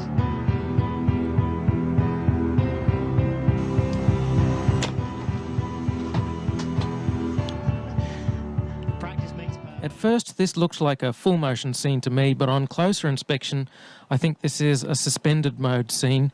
When it's sped up, you can kind of see them swinging, and it has the same backdrop as the other suspended mode scenes. And then there's this weird part. Rick Mastracchio puts out his hand and he moves forward. Maybe he's using his feet to wedge himself forward somehow, but it doesn't look like it. The floor is smooth. His foot is behind that blue handle that's attached to the floor that he keeps both of his feet under and keeps shuffling back and forth on. He sticks his left hand out and then he just moves forward. He is Superman. That's how Superman moves forward. He sticks out his arm and he flies. extended mode is much quieter than the full motion mode. In full motion mode, you can actually hear the sound of the jet engines, the engines of the airplane. In every single scene of full motion mode, in every segment of the International Space Station, you can hear this loud sound, the sound of the jet engines. You could argue that it's the air conditioning system. Not even an office air conditioner is that loud. And why is there a loud sound in every segment of the International Space Station? That's because no matter how soundproof you make it, you can't filter out all of the sound of the jet engines. An airplane is just too noisy. You can put noise-cancelling headphones on when you're on a plane, and that doesn't stop the sound from getting through. It muffles it. They also use microphones that don't pick up very far away. If you have a look at this scene here, you can see that when the microphone's in the middle, pointing towards the guy in the middle, you can't hear the sound of jet engines as much, but when the microphone goes to the guy on the side, you can hear the sound of jet engines. To destinations beyond Earth orbit. Right now, we only can fly in Earth orbit.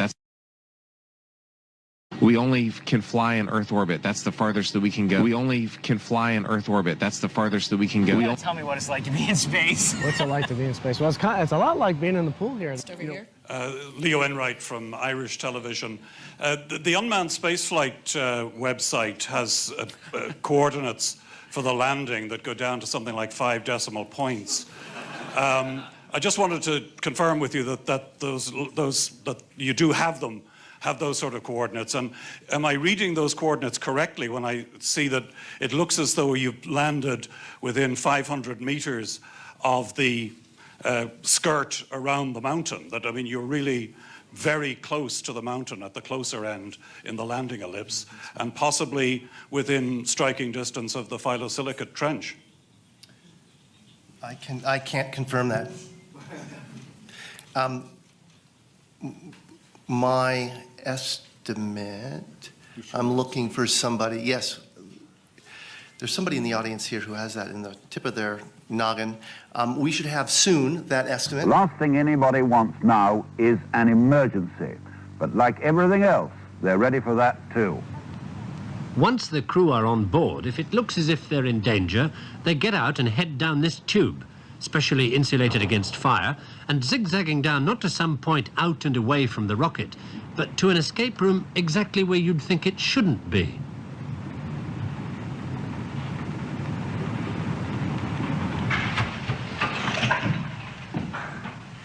Three and a half minutes after they get the warning in the capsule, the crew could be down here in the blast escape room via that 200-foot escape tube, 40 feet below the base of the rocket. They find themselves in a totally rubber room, walls and floors, and they head for safety through a 6-inch steel door. Once they're behind that door, it doesn't matter what comes down this tube behind them.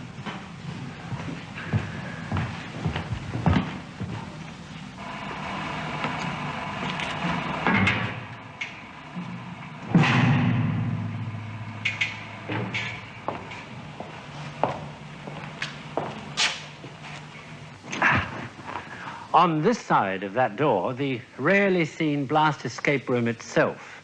It's totally isolated from everything around it by a series of 24 giant springs underneath the floor and shells all round it of steel, concrete, and sand. It contains enough food, water, and air for 20 people for up to 24 hours, and it's all around the edge. There are these foam rubber shock-absorbing seats, as you can see. The room is built to withstand the simultaneous explosion of every drop of fuel on a Saturn V. And in that event, strapped into your shock-absorbing seat, if your rocket did blow itself to bits 40 feet above your head, all you'd feel would be a mild rumble from somewhere up there. An inflatable plastic balloon satellite, 100 feet in diameter, tall as a 10-story building, will be sent aloft folded accordion fashion inside a 26.5-inch magnesium container. The latter is mounted in the nose of a 3-stage 92-foot Thor Delta rocket. Highlighting one of the nation's proudest days in space, the satellite called Echo 1 will serve as a reflector for radio waves that bounce back to Earth, paving the way for a new kind of worldwide communications. The rocket at Cape Canaveral carries the balloon and 30 pounds of powder, which will turn to gas and inflate it at a height above 1,000 miles. And inflate it at a height above 1,000 miles. And inflate it at a height above 1,000 miles. A pre-dawn blastoff at Cape Canaveral fires a Thor rocket with a sensational payload, a balloon as big as a 13-story building. This canister released from the rocket carries within it an Echo balloon satellite, like the one that will reflect signals from space back to Earth when put into orbit next fall. Remarkable cameras carried aloft by the Thor record the brief life of the largest satellite yet, as it goes 922 miles into space.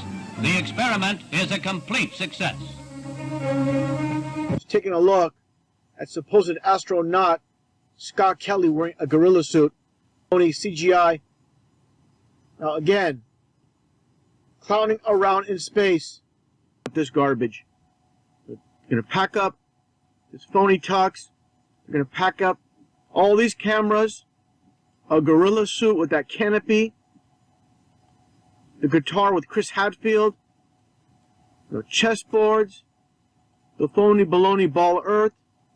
I mean, all these gadgets and gimmicks. What do they have? Whoopee cushions in space. They have Easter eggs. They have these stuffed animals, these toys. And I'm taking a closer look at this, and this is nothing more than mockery. And of course, Pig is the arch enemy of Angry Bird. And Angry Bird had some eggs. And Pig stole the eggs. And don't ask me how I got the eggs on Space Station. The technology, and in fact, it's probably just a very easy, convenient cover story. It's like, oh yeah, we keep this gridded blue screen around that happens to look just like essentially something they would use with ORAD virtual set technologies.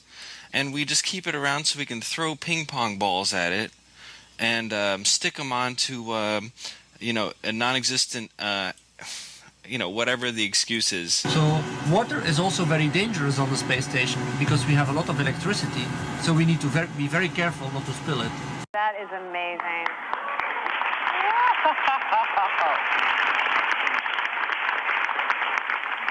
So I'm curious, because I know you have kids at home. How do you stay close to your kids? Oh, wow.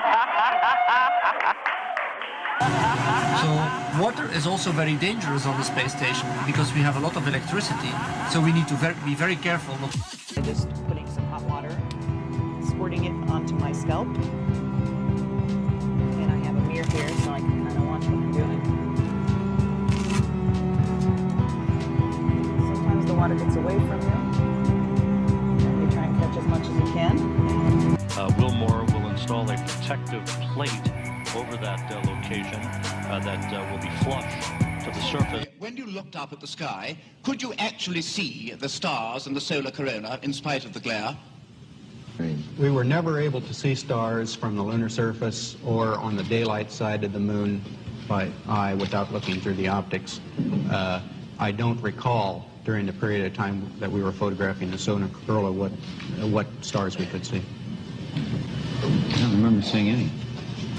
And interestingly, National Geographic was one of the prime media to present photographs of astronauts cavorting on the moon. So to summarize, what American citizens are confronted with is this enormous propaganda machine. For example, the U.S. Air Force has the largest movie studios and more equipment in San Bernardino than any studio in Hollywood.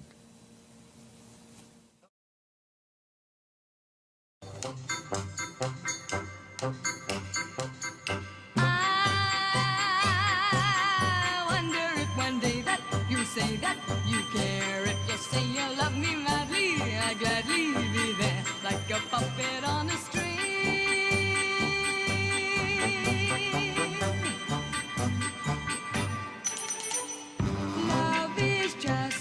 merry-go-round with all the fun of the fair.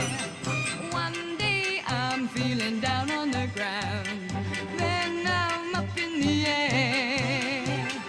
Are you leading me on? Tomorrow will you be gone? I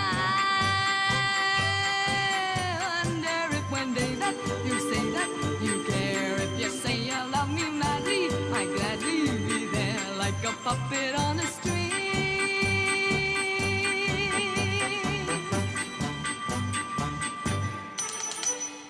I may win on the roundabout, then I'll lose on the swings. In or out, there is never a doubt just who's pulling the strings. I'm all tied up in you, but where's it leading me to? I wonder if one day that you say that you care. If you say you love me madly, I'd gladly be there like a puppet on a string.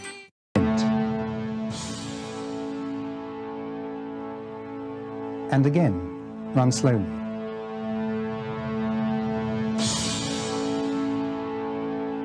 And once more. There are other examples too. This one is from Apollo 17 during the flag scene. You can see the ping at the top of the frame.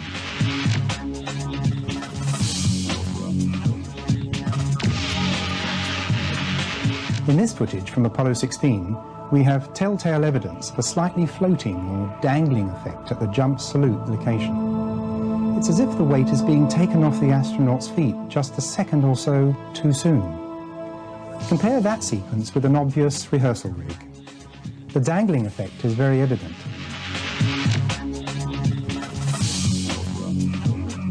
And here again, from the same mission, Apollo 16, we have an astronaut who is about to get up. Let me give you a hand, he says. There goes bags. There goes another bag. Coming. Look at it again. The astronaut is getting up with the wire taking the weight.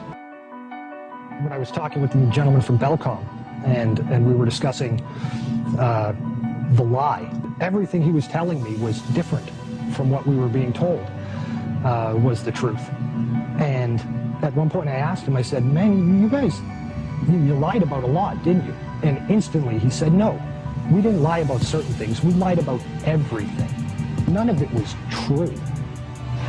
We only have one window that has a view of the Earth, and it's filled up with a TV camera.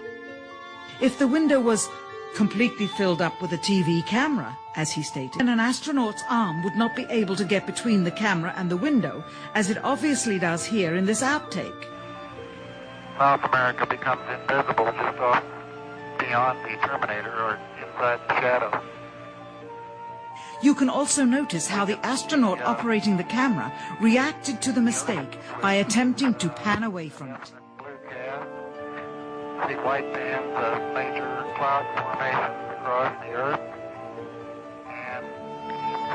This is a segment that they believed wasn't even being recorded, much less suitable for broadcast, for the lens was being zoomed out and the scene was being changed to that of an interior of the astronauts at work, and apparently the stop button popped back up on the recorder without notice.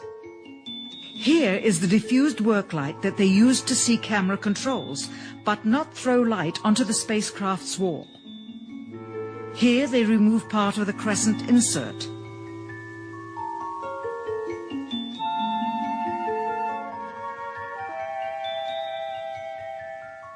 Finally, the iris is opened up to see the real location of the camera and the very bright and near Earth out the window.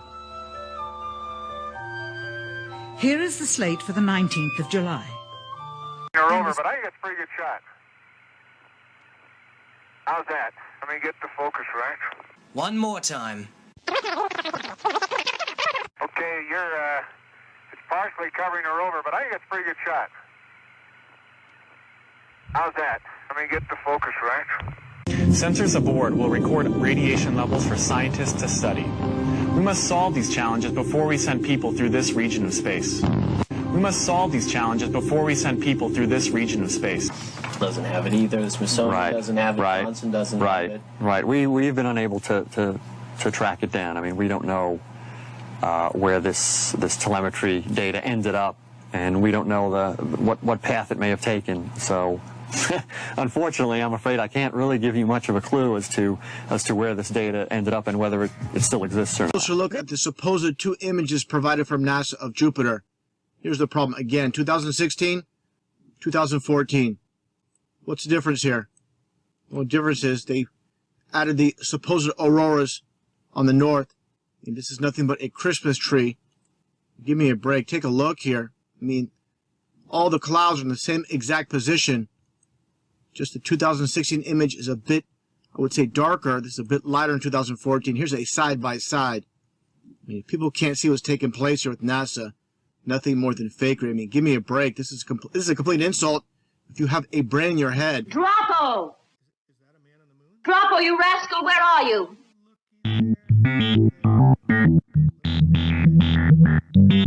Good morning, dear. Seymour, I can't find Droppo. What's he up to now?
During working hours.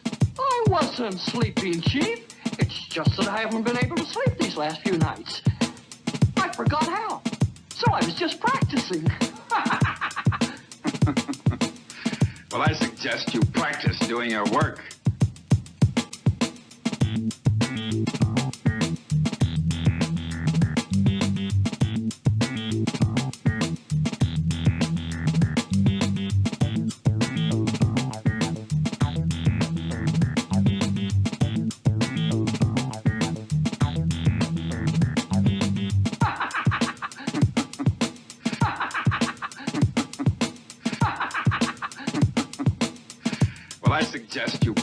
Doing your work. Visit the moon of Mars. There's a monolith there, a very unusual structure on this little potato-shaped object that goes around Mars once in 7 hours. When people find out about that, they're going to say, who put that there? Who put that there? Well, the universe put it there. If you choose, God put it there. So I keep digging a little bit deeper, and I finally get underneath this cloud cover here, and a few images pop up. And I say, oh, images, what are they? Well, this is what you got, which I'm sure that looks familiar to you, right? Looks just like the pictures they give us of Mars. So I'm just kind of creeping around here and definitely noticing the same kind of undulation changes and same kind of rock, same kind of dirt. Only thing that's missing is that nice little red tint that they pay somebody $150,000 a year to put on there. Is that right? Whose orange Hummer is this? Okay, that looks like a NASA symbol. Well, let's dig a little further because I can't really see anything on here other than it certainly looks like a NASA symbol. And I can't read that. Tried. Cameras set up, tents, ATVs, food. They've been there a while. It's not a one-day trip. Got their antenna set up out in the middle of nowhere in Greenland. Another ATV, a leveler equipment. So I'll keep kind of going through here and see if it. What the?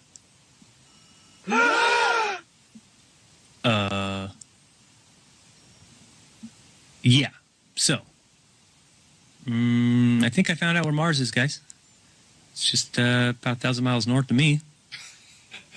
Not quite the distance that NASA says, but I can't find anybody who's in charge of this. They must be hiding behind these rocks. Oh no, there they are out in front of everybody, just standing there. Lovely. Clown number 1, clown number 2, and clown number 3. This thing's just driving around taking pictures. Unbelievable. Actually, if you ask me, it's quite believable. But what do you think? Are they sending scientists up on ATVs to practice on the rover in a remote island in Greenland? I doubt that, highly. Math and science were kind of my favorite subject. I didn't really like English in reading too much, but I've since grown out of that, and I enjoy reading now. And I played a lot of sports. And all of that happened in a little town called York, Maine, across the United States from where we're talking to you right now. Or watch it in slow motion. I'll kind of point those out, but just so you know, be prepared for those. Now, pay close attention to this helium balloon. Oops, did I say that? I meant shuttle. I want you to pay close attention to the launch pad below, and I'm sure you've seen before the roll program that the shuttle goes through or rolls onto its back. So here you see some cameras pointing straight down at the launch pad. During the roll program, the cameras should now be pointed away from the launch pad. You'll see here's the roll program. You'll see the sky changing as it rolls. Now let's see where the cameras are pointed. Well, what do you know? Pointed directly at the launch pad, exactly where it took off from. Just another sign of deception, and we can turn to this camera, and it's still looking directly down straight at the launch pad. What happened to its rolling on the back? So, hopefully you're starting to see and get the feel for what kind of video this will be. I'll be pointing out the errors, and you all will become like me, and never again see a launch the same way. Many will say this video is proof. Yeah, it's proof, all right. Proof that we have all been taken for a ride. Now, watch here when we see we're looking at the right side of the ship there. And also in this next scene, we're going to be looking at the right side of the ship. Okay, that's the right side. See that black square up high and the shadow is cutting it right down the middle? Shadow's about halfway through the bottom of the orbiter. Until we go back to this view, again, we're on the right side of the ship. There's the black square way up high. There's no shadow at all. Shadow again, moving across the bottom of the orbiter. But again, we saw it wasn't on the other side. Here's another classic Jokes on Us. Looking at the ISS from 250 miles above the Earth, and now we see what the Earth looks like from 6 miles above. Should they look the same? I don't think so, Tim. But, speaking of Tim, let's watch Tim Peake fake his trip to space. Now remember, that little tip there at the top, that's where the astronauts are supposed to be. In a moment, we'll take a look inside, and we'll have a view from that point. Do you think it matches what we should see? Of course, not a chance. Now, as we watch this, do you see the fire coming out of the left side? Where is that fire coming from? Well, I'll explain this shortly, but that is a projection error or a projection miscalculation. So we will watch this again in slow-mo, and please make a note.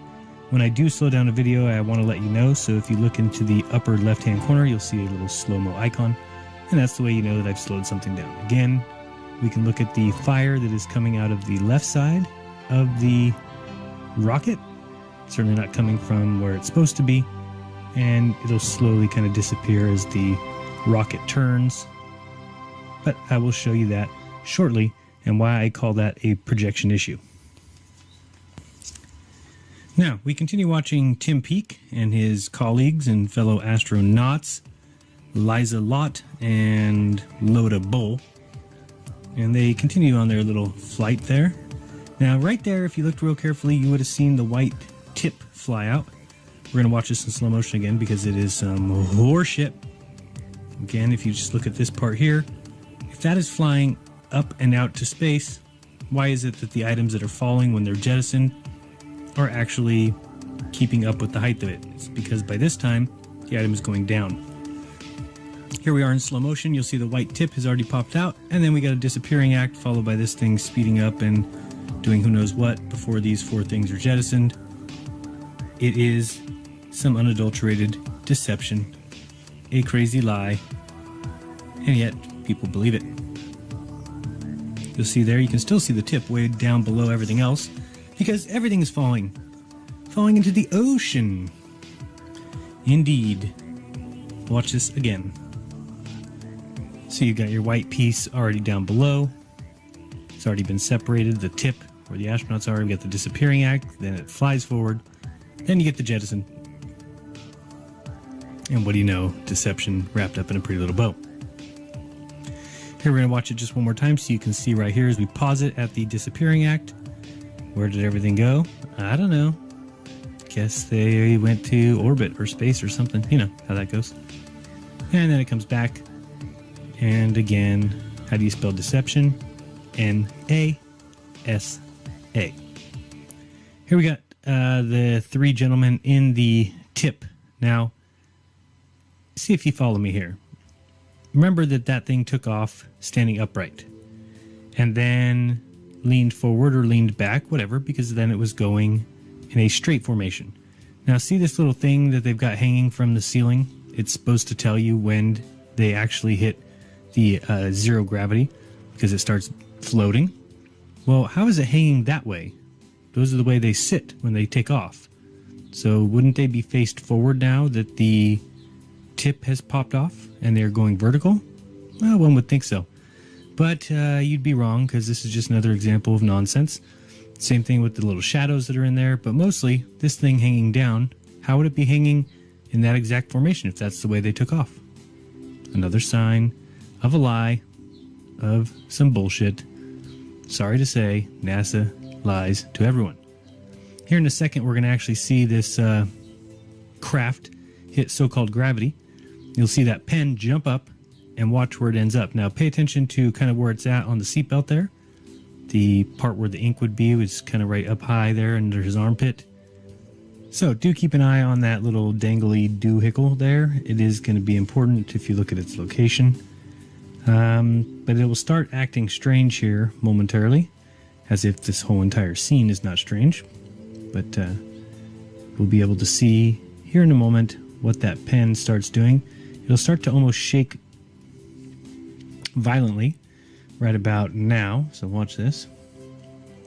Whoa, starts going crazy. Now this next scene, it's going to turn and show Tim Peake here. Now pay attention here. The Earth is below them. The black of space is above them, meaning that they're laying kind of the equivalent of their heads on the ground and feet in the sky. So why is the dangle bob hanging straight down? Look how the dangle bob is swinging over there in the distance. Look at the Earth out the window.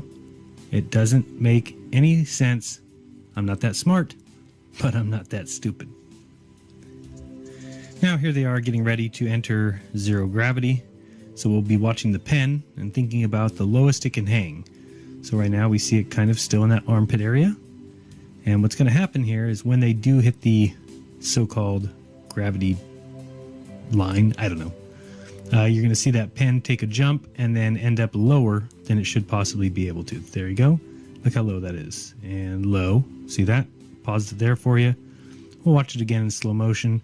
Of course, these are the little things nobody else notices unless you have problems. Deep, deep problems like yours truly. We have to introduce the concept of free fall. So let's use this model of the Earth. And let's enlist the help of a friend, Paxi. You might know her. Ladies and gentlemen, if you didn't figure out by now, I'm going to be the first man to actually tell you this, that teleportation is officially real. We are live in the ISS, and guess what? Teleportation is real. Let's go back and relook at that clip again. You see it now, watch. Oh, wait. See, this, ladies and gentlemen, should let you know that this is only done through the usage of chroma key. This is chroma key technology. This is green screen or blue screen technology. That's what is being utilized here. This is simply virtual reality that is actually being fed to you, and you're taking this virtual reality, making it the reality. When in fact, all this is simply just virtual CGI, computer generated images that are simply being utilized to aid with these missions of the ISS. Now, I'm going to make this as short as I can. Anyone that has experience with chroma key, or anyone who has experience with virtual reality, to better make things work like what you just seen in that video there, how this thing just magically appeared out of nowhere, this doll, this toy, you need the aid of either a blue screen or a green screen to successfully make this virtual reality appear nicely and go nice and smooth. Now, this scenery is properly staged. That's something you have to know. Everything is staged. You cannot do things like that, what you just seen, that virtual reality. In order for for them to do that scenery, to be like that, it's properly staged. Now, for those that are still skeptical, let's go to the American side of things and let's see, again, we're still at the ISS, the International Swimming Station. Let's go and see what they have to offer, and hopefully you will be able to understand exactly the deal with chroma key and feathering and all those kinds of effects. Let's take a look at the American side of things. Now observe this next clip. What you are simply seeing is the usage of CGI, and this is 100% proof that this definitely cannot be real. These people cannot be in the space station or so, as they claim. When you look at this, I want you to see this man's arm disappear right in front of you as he goes in the corner. You see that? Once again, first of all, you may think that your eyes are simply tricking you, or you are probably just seeing things and it's not real, but I'm assuring you right now, this is very real. This is the footage that's been obtained from NASA itself. So what you are seeing, this is a raw footage that has not been tampered with. This is directly from the so-called ISS, the International Swimming Station. So you decide for yourself.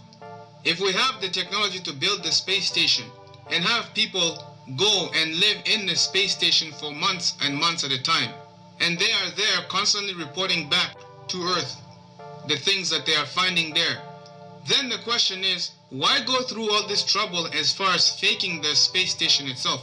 Why go through the trouble of faking these people in space who are supposed to be the astronauts who are in space and have their arms disappear from the screen just like that? Why have that? Why go through all that trouble?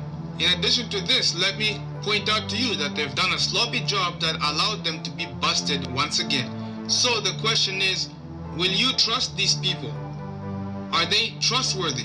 Well, I'm not going to make the decision for you, but I'll help you understand what you're dealing with. If these people can go through all the trouble of faking the moon landing and writing it in the history book saying that they landed on the moon when they didn't go on the moon, in addition to this, also have the audacity to fake the ISS and fake the people who are in space to the point where their arms disappear off the screen, and also at the same time fake teleportation stuff using CGI and all that nonsense. The question is, will you still trust them? Well, I'll let you be the judge for that. Yay or nay, that will be for your own to decide.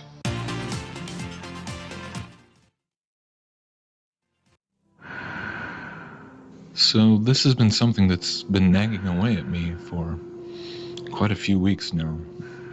One of my more recent little obsessions, if you will, because it's prompted me to start to wonder if in any of the footage of the so-called real spacewalks, or EVAs, extravehicular activities, in any of the space programs, because I've been wondering if I could actually find a singular piece of footage which undeniably shows the astronaut going from inside the craft or space station, being in the artificial atmosphere with inside the cabin, to putting on his spacesuit and having the airlock open and then floating out to the exterior.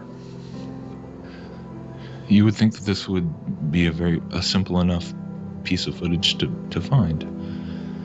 After all, 2015 marked the 50th anniversary of the first EVAs in history. That's 50 years of spacewalks now. And you'd think that there should be copious amounts of footage from handheld cameras or other cameras showing uncut, unedited, continuous shots of any astronaut going from within the cabin outside into space. So this is what I've been looking for, scouring as much footage from the early Gemini and Russian EVA missions to Apollo to the space shuttle and then on to the Mir and International Space Station missions. And sure enough, I can't say that as of yet I found anything which represents this kind of unedited, continuous shot. We can find lots of footage taken from outside, showing the astronauts supposedly exiting the hatch. And we can find footage of the astronauts prepping and putting on their suits in what is clearly an air-filled environment. But the question of trying to find something which shows them undeniably going from the interior pressurized cabin out into the vacuum of space, for the life of me, I cannot find this. And again, when we consider how many Hollywood movies incorporate scenes involving the airlock, because of just how much danger is involved, and not to mention how much just personal excitement would be experienced on the part of the astronaut getting their first look at space from outside the vehicle. It's really hard to comprehend that no one ever considered capturing such a piece of footage. If I were to come across footage that seemed to undeniably show this, it'd be really hard to explain it away. It would be a really difficult thing to fake. And that's the whole point. Because if you are familiar with all the kinds of critical observation that has been done on things like the ISS or so many of these other space missions involving space bubbles and harnesses and all these very peculiar anomalies, it makes a lot of sense. Because obviously the ways that they are having to try and fake the interior shots of the ISS or any other spacecraft or space station with simulated zero gravity would be quite different from the ways that they fake the outside shots using blackout pools and things like this. So going seamlessly from an interior shot in an air-filled cabin to a pool filled with water obviously would pose a whole host of problems. So one thing I found that was very interesting was this sequence showing an episode which I believe occurred on the Russian Mir space station. And apparently this was a very harrowing ordeal because there was a malfunction with the airlock. And the astronauts came back in from an EVA and were unable to secure the door all the way and repressurize the cabin. So they were starting to run out of air, and it was a bit of a panic mode trying to get that figured out. And then eventually they came inside a further interior door and were able to lock it down. But the funny thing is that this whole sequence is basically just a dramatic reenactment.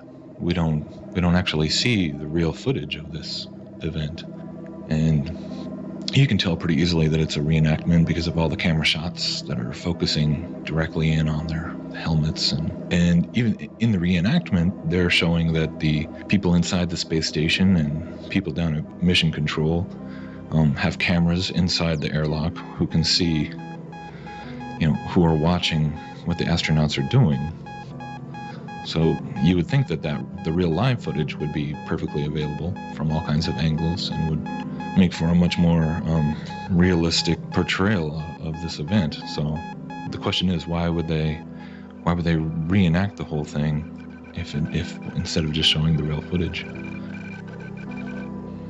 So by itself, I suppose this whole question might not be a definitive proof all by itself that they are indeed faking these spacewalks and space stations and everything, but I find it to be another very interesting example of these kinds of proofs by way of omission. Just like we never see astronauts pulling 360s out in space with a handheld camera, or the same thing on the moon. They never do a 360 and do a panoramic shot. Hello, Star Wars fans. This is Flight Engineer Rick Mastracchio of NASA on board the International Space Station. Today is a very special day for all of us. Looks like we're having some communication issues. Looks like we're back now. To everyone on Earth from the International Space Station, may the 4th be with you. This pen is floating. How crazy is that? Oops.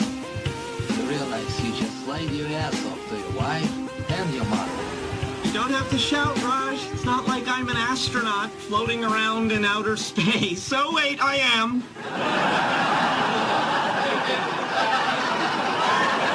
So, is it everything you hoped it would be? It's better. I wake up every morning and I just can't believe I'm on this incredible adventure. Well, most fun is actually waking up every single morning and realizing that I am still here on the space station.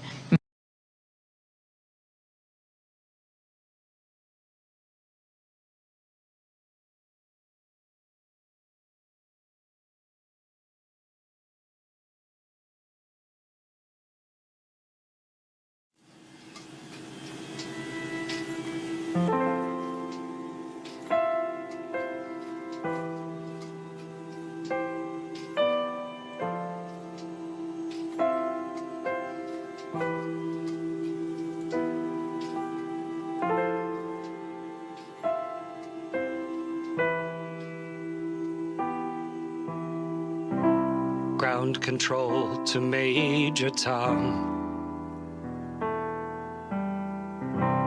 Ground control to Major Tom. Lock your Soyuz hatch and put your helmet on. 10. Ground control to Major Tom. 7, 6. Commencing countdown, engines on. 3, 2. Detach from station and may God's love be with you.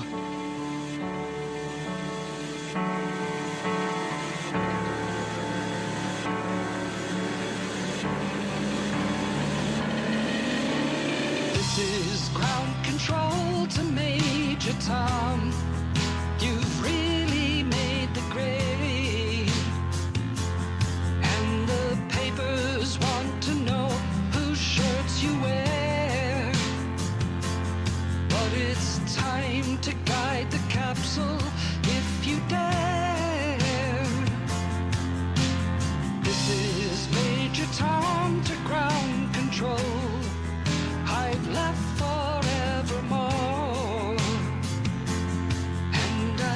floating in a most peculiar way. And the stars look very different today. For here am I sitting in a tin can, far above the world. Planet Earth is blue, and there's nothing left to do.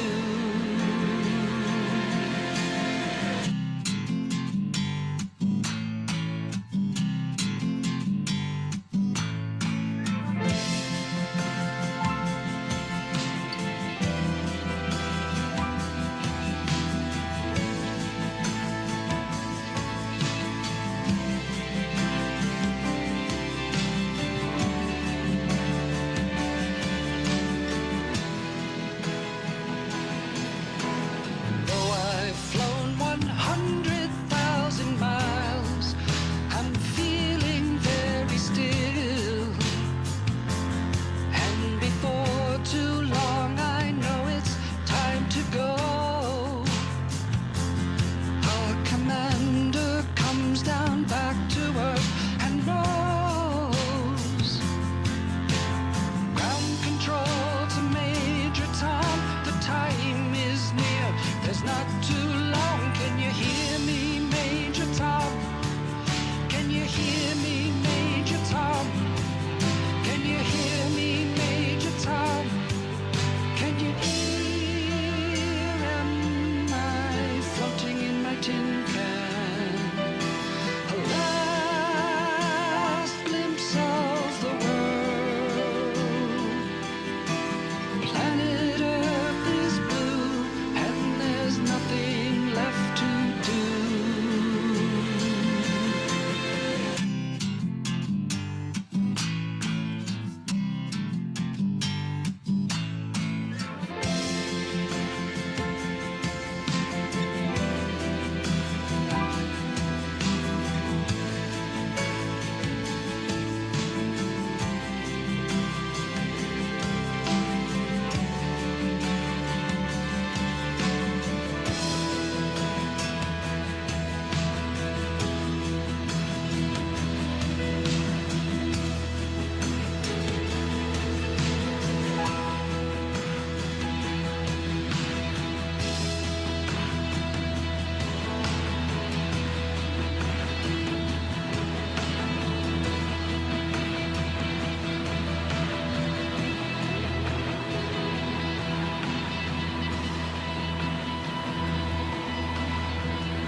Okay, so here it is, 2017, and NASA just put out this video called Space Station Upgrades. Take a look at that. Look at that. Space Station. We're in outer space. Okay, that's great. That's great. Look at that. Floating around in an underground swimming pool, so forth and so on. But I'm going to show you some real proofs that you need to answer because NASA surely cannot, or they refuse to. One of the two. But I got to ask one thing. How is it a video about the moon can get almost 500,000 views, and there's so many people that go over there that spend their time watching this stupid video, but they also spend the time to leave comments, but they never want to leave any proof? Well, here's some Here's some questions that really need to be answered because it makes absolutely no sense. Now, let's be real, because they're not just fooling us, they're fooling you too. You can continue moving forward in life believing that we went through outer space and that the moon's going around the Earth and the Earth's going around the sun and we're all barreling through the atmosphere at ridiculous speeds, but it's not true.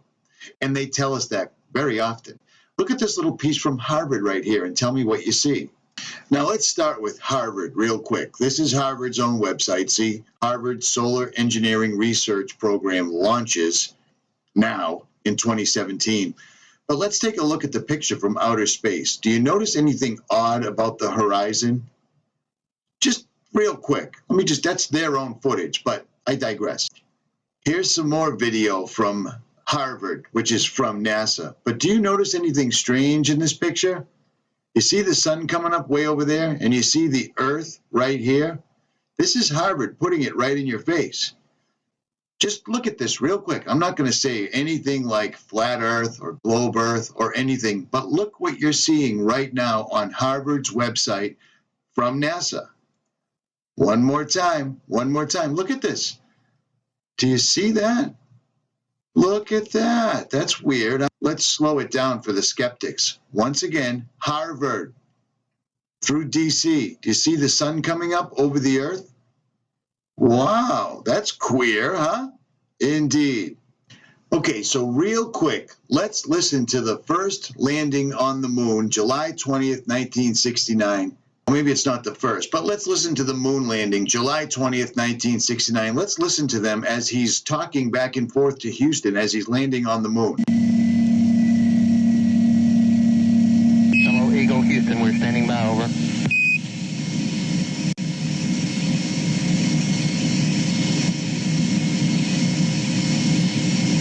Eagle, Houston, we see you on the steerable, over. Roger, Eagle, contact. Roger, how does it look? The Eagle has wings. Roger. The Eagle has wings. On its own now, but with Columbia near at hand, it coasted around to the backside of the moon, and there, while out of direct communication with the Earth, it fired its engine to slow its descent to a touchdown on the near side of the moon. Collins in Columbia continued in orbit, awaiting their return.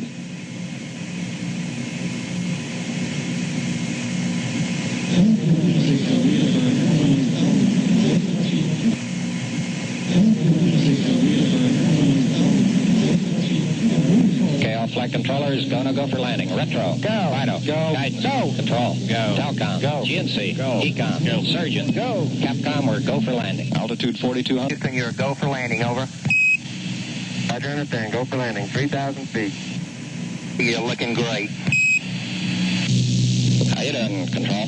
We look good here, fine. How about you, Telcom? Go. Guidance, you happy? Go. Fido. Go. 2,000 feet. 2,000 feet. Into the ag. 47 degrees. Roger. 37 degrees. Still looking very good. Your go. Copy. Alarm. 1201. 1201. Roger, 1201 alarm. 1201 alarm. Same type, we're go, flight. Okay, we're go. We're go. Same type, we're go. Altitude 1,600. Eagle looking great. Roger, 1202, we copy it. 35 degrees, 750, coming down to 23. 540 feet and at 15. 350 feet down at 4. Altitude, velocity, light. 3.5 down, 220 feet. 11 forward, coming down nicely, 200 feet. 4.5 down, 5.5 down. 100 feet, 3.5 down, 9 forward. 75 feet, that's looking good, down a half. 6 forward.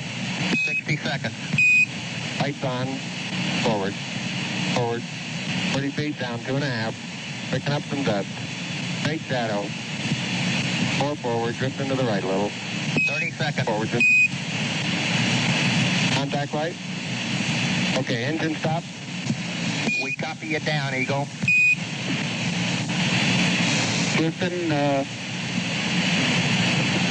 Tranquility Base here. The Eagle has landed. And look at that, huh? Not only did it land perfectly upright, even though apparently the moon's moving and the spaceship's moving, but it somehow set itself down. But the one little thing NASA can't really explain is how come we couldn't hear the astronaut because he was on top of a rocket engine? They forgot to include the rocket engine in their little video cast. Do you see what I'm saying? Can anybody explain that? Well, no? Okay, great. Let's move on.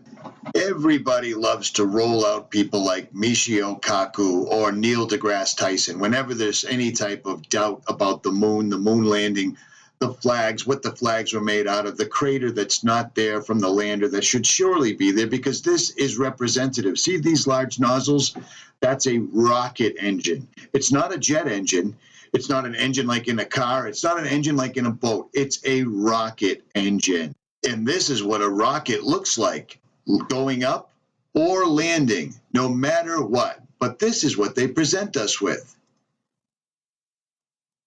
And it looks like nothing. It looks exactly like what it is. It's a sound stage. It's an absolute sound stage. And yes, it's a great, big, giant conspiracy, without a doubt. If a rocket just landed there, there would be a dune all the way around it. A crater, we'd call it. But I digress for now. Let's listen to Michio Kaku talk about going to the moon over and over and over. But first, let's listen to a scientist and what they actually really say to people in their own special language. Now, basically, the only new principle involved is that instead of power being generated by the relative motion of conductors and fluxes, it is produced by the modal interaction of magnetoreluctance and capacitive directance. The original machine had a base plate of prefamulated amulite surmounted by a malleable logarithmic casing in such a way that the two spurving bearings were in a direct line with a panometric fam. The latter consisted simply of 6 hydrocoptic Marsal vanes so fitted to the ambifacient lunar wane shaft that side fumbling was effectively prevented. Now, that may be comical, but still, that is the language that they speak in. They speak in their own arcane language, and there's no two ways about that, and people just drool over it. This guy in a white jacket is just so darn smart. You see what I'm saying? We have astronauts claiming they couldn't see any stars at all. And then turn the page, we have astronauts saying they could see all sorts of stars. We have Michio Kaku telling us that the flag was made out of certain aluminum foil materials and it was meant to look like it was waving. And then we have them saying that it was simply picked off a store shelf for $5. It was a regular old made in America, American flag. It's very difficult to tell the truth when everything is a lie. But we are cracking the surface. And you can easily tell that's occurring by looking in the comment section with the very, very angry NASA people jumping up and down, explaining in their fantastic vocabulary exactly how stupid I am and how quickly I should die. But let's listen to the Potter's Clay YouTube channel's top 10 NASA moon landing hoax proofs, we'll call them. And links will be in the description. NASA admitted that it had lost the original footage of man's first steps on the moon. YouTube and watch A Funny Thing Happened on the Way to the Moon. It contains newly discovered evidence, which is part of the missing tapes, of outtakes from the first mission to the moon, of them falsifying a shot of being halfway to the moon. We found never before seen footage of them faking part of the photography, which is in A Funny Thing Happened on the Way to the Moon, which has been licensed 5 times and can only now be viewed on YouTube. Here they discuss the fact that they have turned out the lights and have blocked out sunlight from entering the spacecraft through the other windows, as to not cause any reflected light to fall onto the spacecraft's wall in the foreground. Okay, very good. Well, we shut out the sun coming in some of the other windows into the spacecraft, so it's looking through the number 1 window, and there isn't any reflected light. The reason this was done is so that the truth of the matter would not be revealed. It is this. Though the federal government would have you believe that this is a view of Earth from a distance out of the spacecraft's window as it nears the moon, it is not. What they have ingeniously done is placed the camera at the back of the spacecraft and centered the lens on a circular window in the foreground, outside of which it is completely filled with the Earth in low orbit. The circumference of the window then appears to be the diameter of the Earth at a distance. As they perfected the shot, a crescent-shaped piece of black material was inset slightly into the window to create the illusion of the Earth's terminator line dividing night and day. It is uncannily convincing. During this segment, intended to be edited and played back later for the worldwide television audience, dated July 18, 1969, Neil Armstrong condemns himself as he states that he is 130,000 miles out. Roger, Houston, Apollo 11. Calling in from about 130,000 miles out.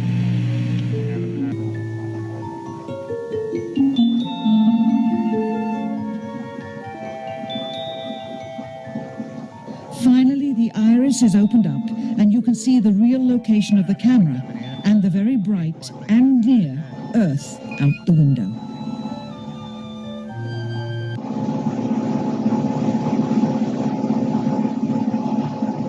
Here is the slate for the 19th of July, and the same shot of trickery on the 19th of July, and then the 20th, and the same misleading shot on the 20th. Later that evening, they were said to be walking on the moon. How can this be when they were in Earth orbit only 9 hours earlier, and the moon is some 3 days' journey away?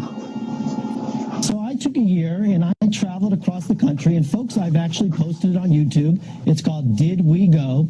And the challenges, Geraldo, everywhere I went, it was just amazing. Moon rocks falling in Antarctica, Neil Armstrong's silence. But I was the first to report, and you played the clip earlier tonight, that all the science data, the telemetry data was missing.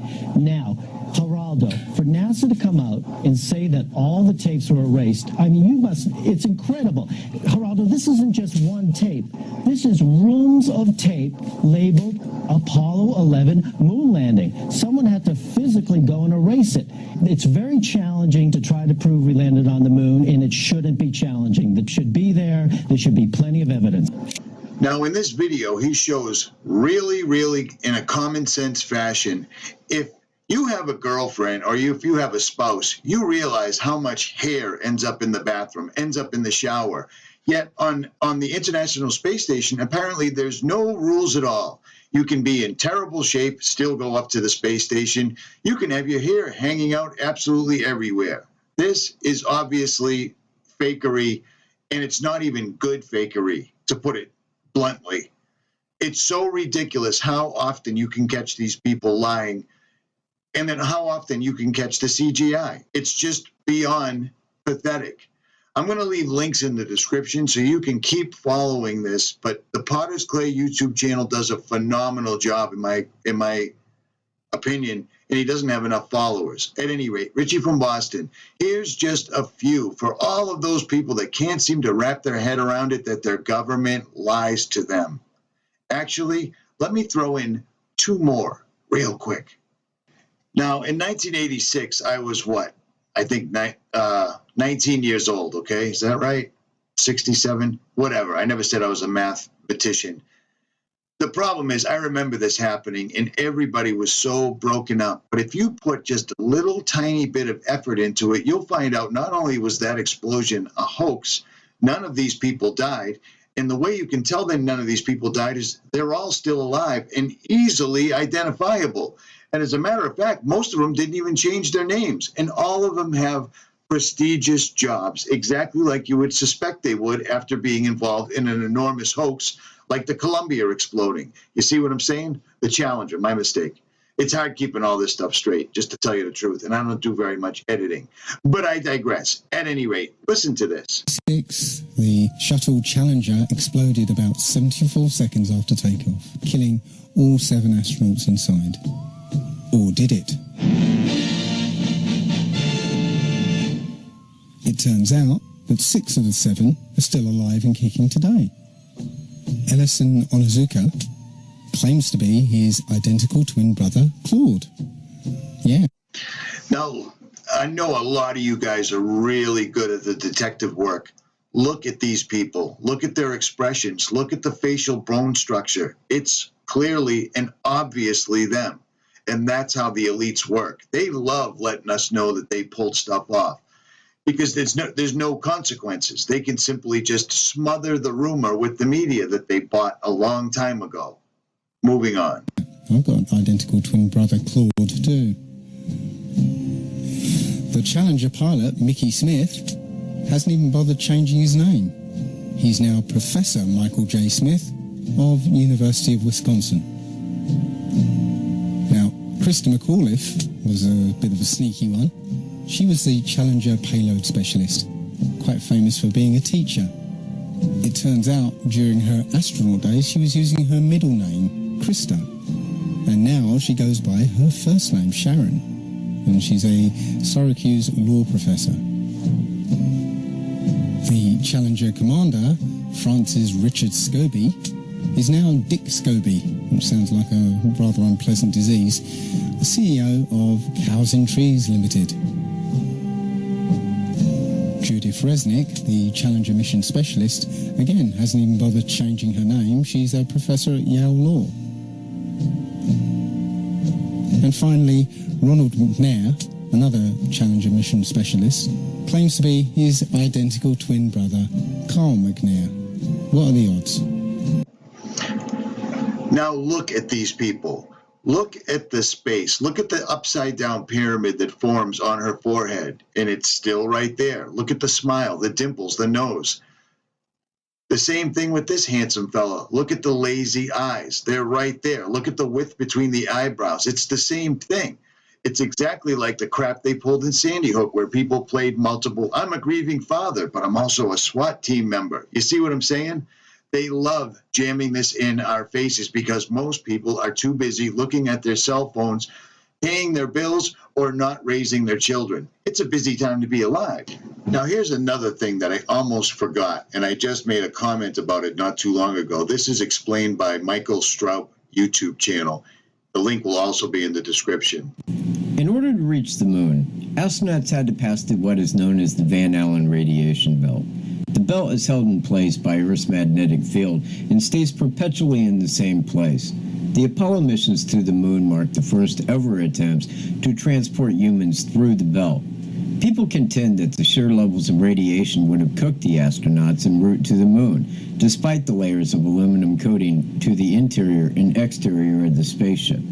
Now, I don't know how many times I've shown this, but again, I'm going to show it once again. They've admitted on more than one occasion how they're still testing so that they can get humans through the Van Allen radiation belt. We are headed 3,600 miles above Earth, 15 times higher from the planet than the International Space Station. As we get further away from Earth, we'll pass through the Van Allen belts, an area of dangerous radiation. Radiation like this could harm the guidance systems, onboard computers, or other electronics on Orion. Naturally, we have to pass through this danger zone twice, once up and once back. But Orion has protection. Shielding will be put to the test as the vehicle cuts through the waves of radiation. But Orion has protection. Shielding will be put to the test as the vehicle cuts through the waves of radiation. Now, if they did this back in the late 60s, they don't have to test anything. It should have been improved tenfold by now. But that's not the case. Now, what this young fella, in the rumor I've heard, is that he's no longer with us. He's taken his own life. That's the rumor that I heard. I cannot verify it, even though I have tried. This young fella believes he's talking to an audience that's not really listening. He believes that the medication, vaccinations, and fluoridation has taken effect and the dumbing down of America is complete. And perhaps all those pesky jerk-offs that were still alive when this allegedly occurred the first time have all passed away. Sadly, they have not. Now, finally, let me throw this one in there for those that love to leave comments but don't seem to do any research. NASA was wholly manned by Nazi scientists that should have been put up on trial for war crimes, but instead found a cushy job here in the United States helping NASA pretend to go to the moon. And they did a great job. Let's check them out. We really want to understand what's going on in space today and what's happening with the plan to put weapons in space. I think it's instructive to go back and understand the origins of the U.S. space program. And to do that, you have to go back to Nazi Germany. Hitler recruited a brilliant young rocket scientist by the name of Werner von Braun, who had a weekend rocket club, to come to work for the Nazis to build the V-1 and V-2 rockets that were used to terrorize the cities of London and Paris and Brussels towards the end of World War II. And for von Braun and his team, they set up along the Baltic Sea a place called Peenemünde. It was a research and development center for the Nazi rocket operation. And to this place at Peenemünde, the Nazis brought thousands of Jews and French resistance fighters to serve as prisoners, essentially slaves, to build this production effort. Well, the British found out about it, went in and bombed the entire operation. And so the Nazis said, we've got to move to a more secure location. And down inside of central Germany, there's a mountain chain called the Harz Mountains. And in that mountain, there's a huge tunnel where the Nazis were storing military hardware. Well, they cleared the whole thing out, moved the entire rocket operation into the tunnel, named it Mittelwerk. And just outside the mountain tunnel at Mittelwerk, the Nazis built a brand new concentration camp called Dora. And to Dora, the Nazis brought 40,000 Jews, gypsies, French resistance fighters, homosexuals, communists, even a black American GI were brought there to serve as slaves for the operation.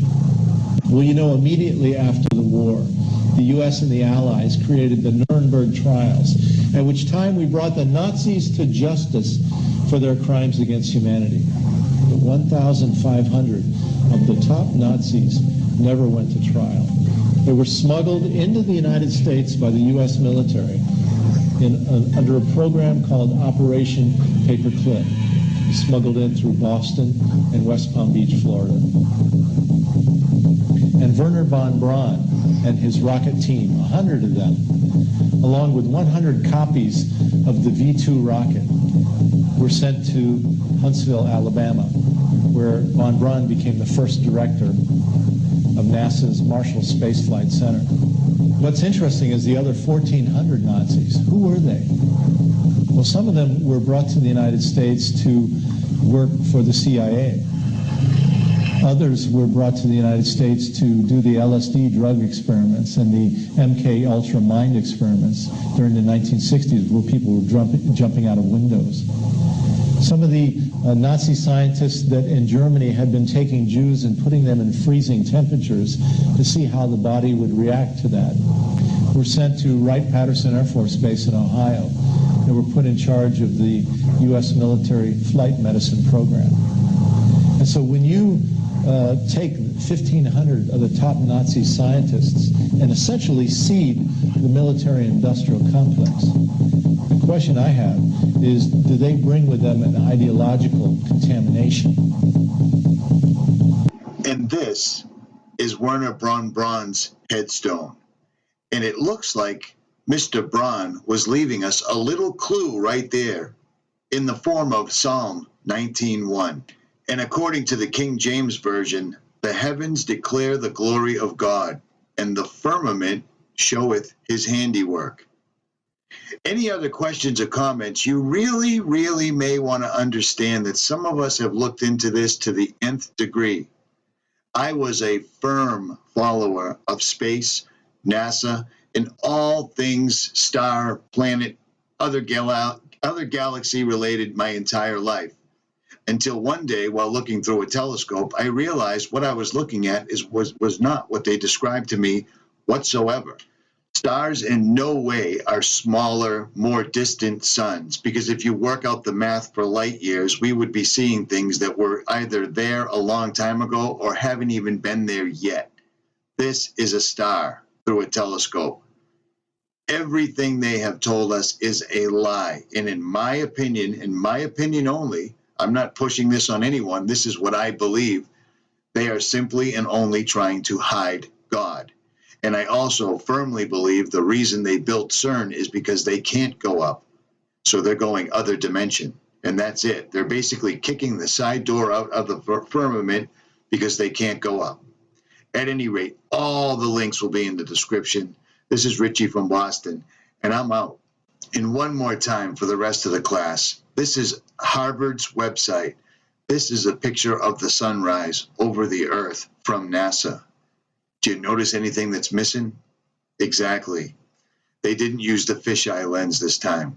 Like, share, subscribe, or don't. I'm out.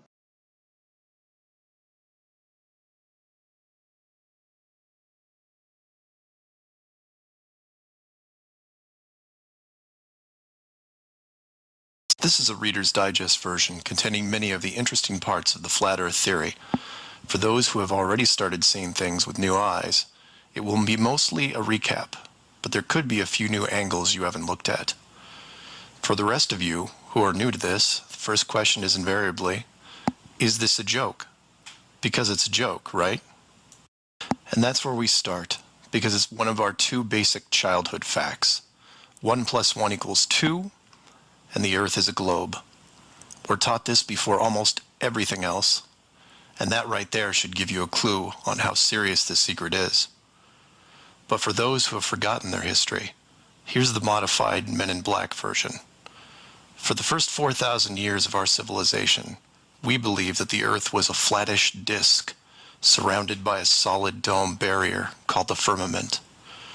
All of the 5 major religions had their own version of this, and the churches enforced the belief. Then, around 1514, a man named Copernicus created a new model of the world.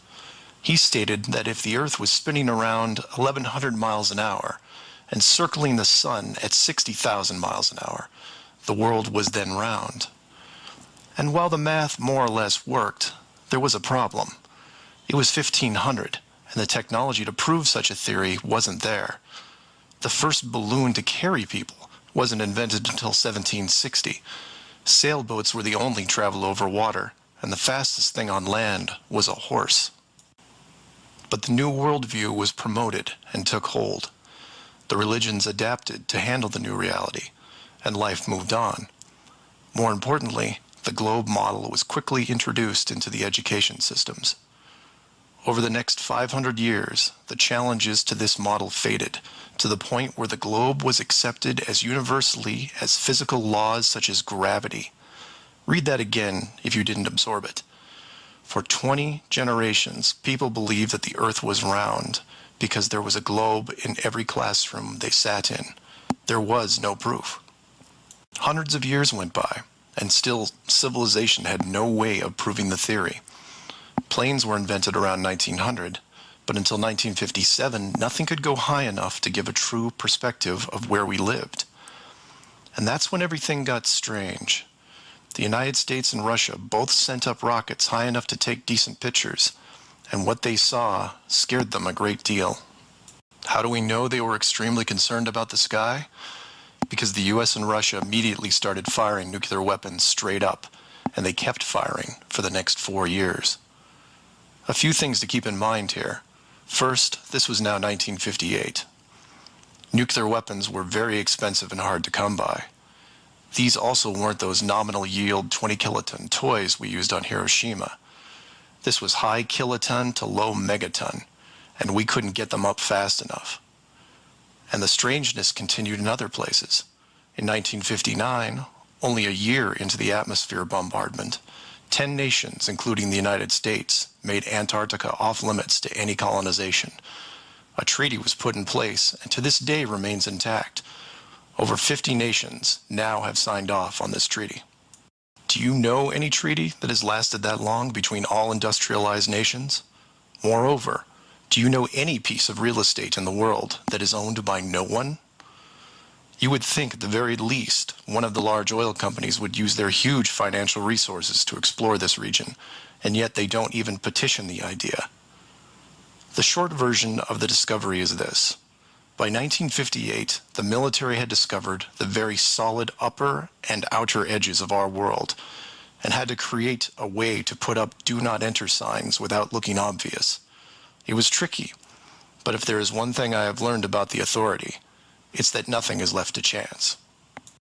Most of the work had already been done for them, so their job was primarily in the details. The sky part of the dome was much higher than commercial air traffic, so the only thing they had to worry about there was the space program, which is immediately militarized. The outer border had the natural benefit of not only an extensive ocean, but a scaling decrease in temperature and a steady increase in iceberg frequency to discourage ships, all leading to a permanently frozen landmass that could not be used for any form of agriculture. This ocean and ice layout had worked well for thousands of years because the technology of the current civilization didn't evolve quickly.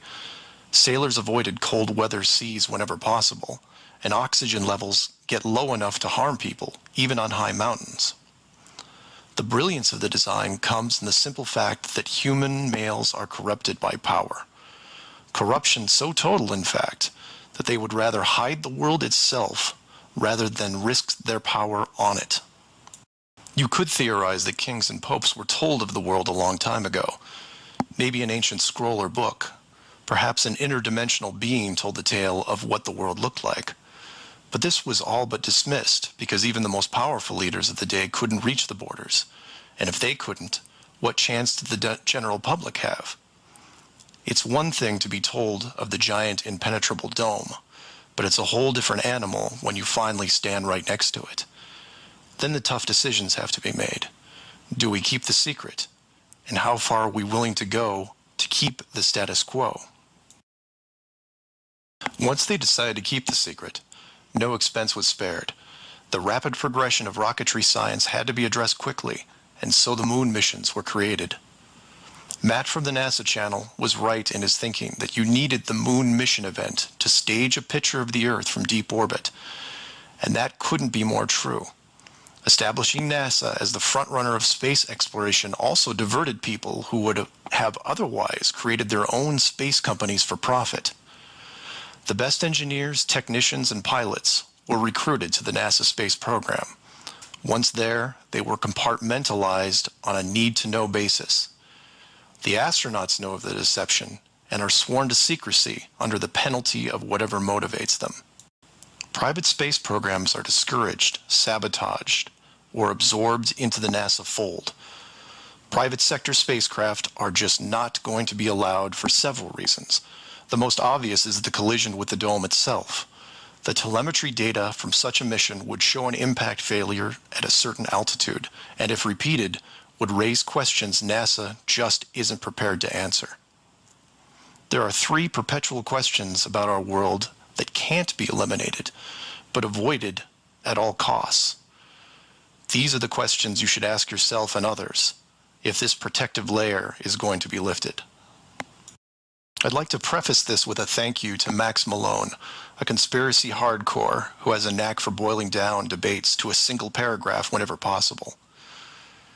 It was he who said, after over 50 years and thousands of hours of space travel footage, both by NASA and other countries, there is no exterior shot where the astronaut completes the simple act of panning the camera 180 degrees, let alone a full 360-degree sweep. This has never happened on any moon mission, exterior space station, nothing, ever. Statistics will tell you that this would have already happened by accident years ago, but it hasn't, and it won't. This is because of the rule they cannot break, the same rule that applies to television set shows that never show the fourth wall. Why? Because there is no fourth wall. Number 2, when you search online for pictures of the Earth from space, 95% of what you will see is a collection of artificial composite shots. In 2000, when I did this search, there was exactly 1 picture by NASA showing the bottom part of Africa and Antarctica. Now that picture is hidden within hundreds of simulated images. There are HD cameras everywhere, and no one is taking a shot of the Earth because you can't get enough altitude to do it. Number 3, the commercial air travel routes for the southern hemisphere are wrong. This is an easy thing you can check out in 60 seconds. Take a map reading of the distance between anywhere near Australia and anywhere in South America. It's a straight shot across the South Pacific. Now find your favorite travel site and try to get there nonstop. See what happens. The routes start turning ridiculous. I used to business travel for years, and I've never seen anything like it. It's the one thing in the general public world they can't hide, the actual distance between these two places. On a round world, the flight is easy, just a straight shot across an ocean. But on a flat world, it becomes the greatest distance between 2 points. There are no shortcuts, so they distract you with multiple connections and layovers. It's only blind luck that the United States was in the northern hemisphere. Otherwise, the increased traffic would have raised eyebrows by now. I know. It's madness. It's lunacy. There are people who will tell you straight to your face that all the leaders of the world are lizards, and yet these people laugh out loud when you say the words flat earth. I was, and still am, a huge conspiracy guy. I literally ran out of new tin hat topics to research, and I still wouldn't look at this one without embarrassment. But every time I glanced at it, there was something unresolved. And once I saw the near perfection of the whole plan, I was hooked. Do your own homework. Ask the questions. Get past the possibility and see if you can move into an even bigger picture. Like who built the dome and why. That's where it starts to get really interesting and things start opening up. I know I said years ago that the greater good was something that should be preserved, that JFK, Pearl Harbor, and 9/11 were inevitable.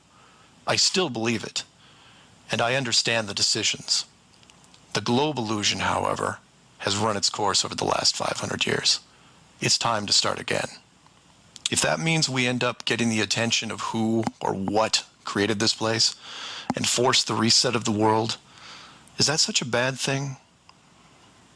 I put some links in the description that you might want to check out, like the current map projections used by the USGS, the United Nations logo, the Flat Earth Society, high-altitude nuclear tests, the Antarctica Treaty, among others. I'm not allowing ratings or comments on this video for several reasons.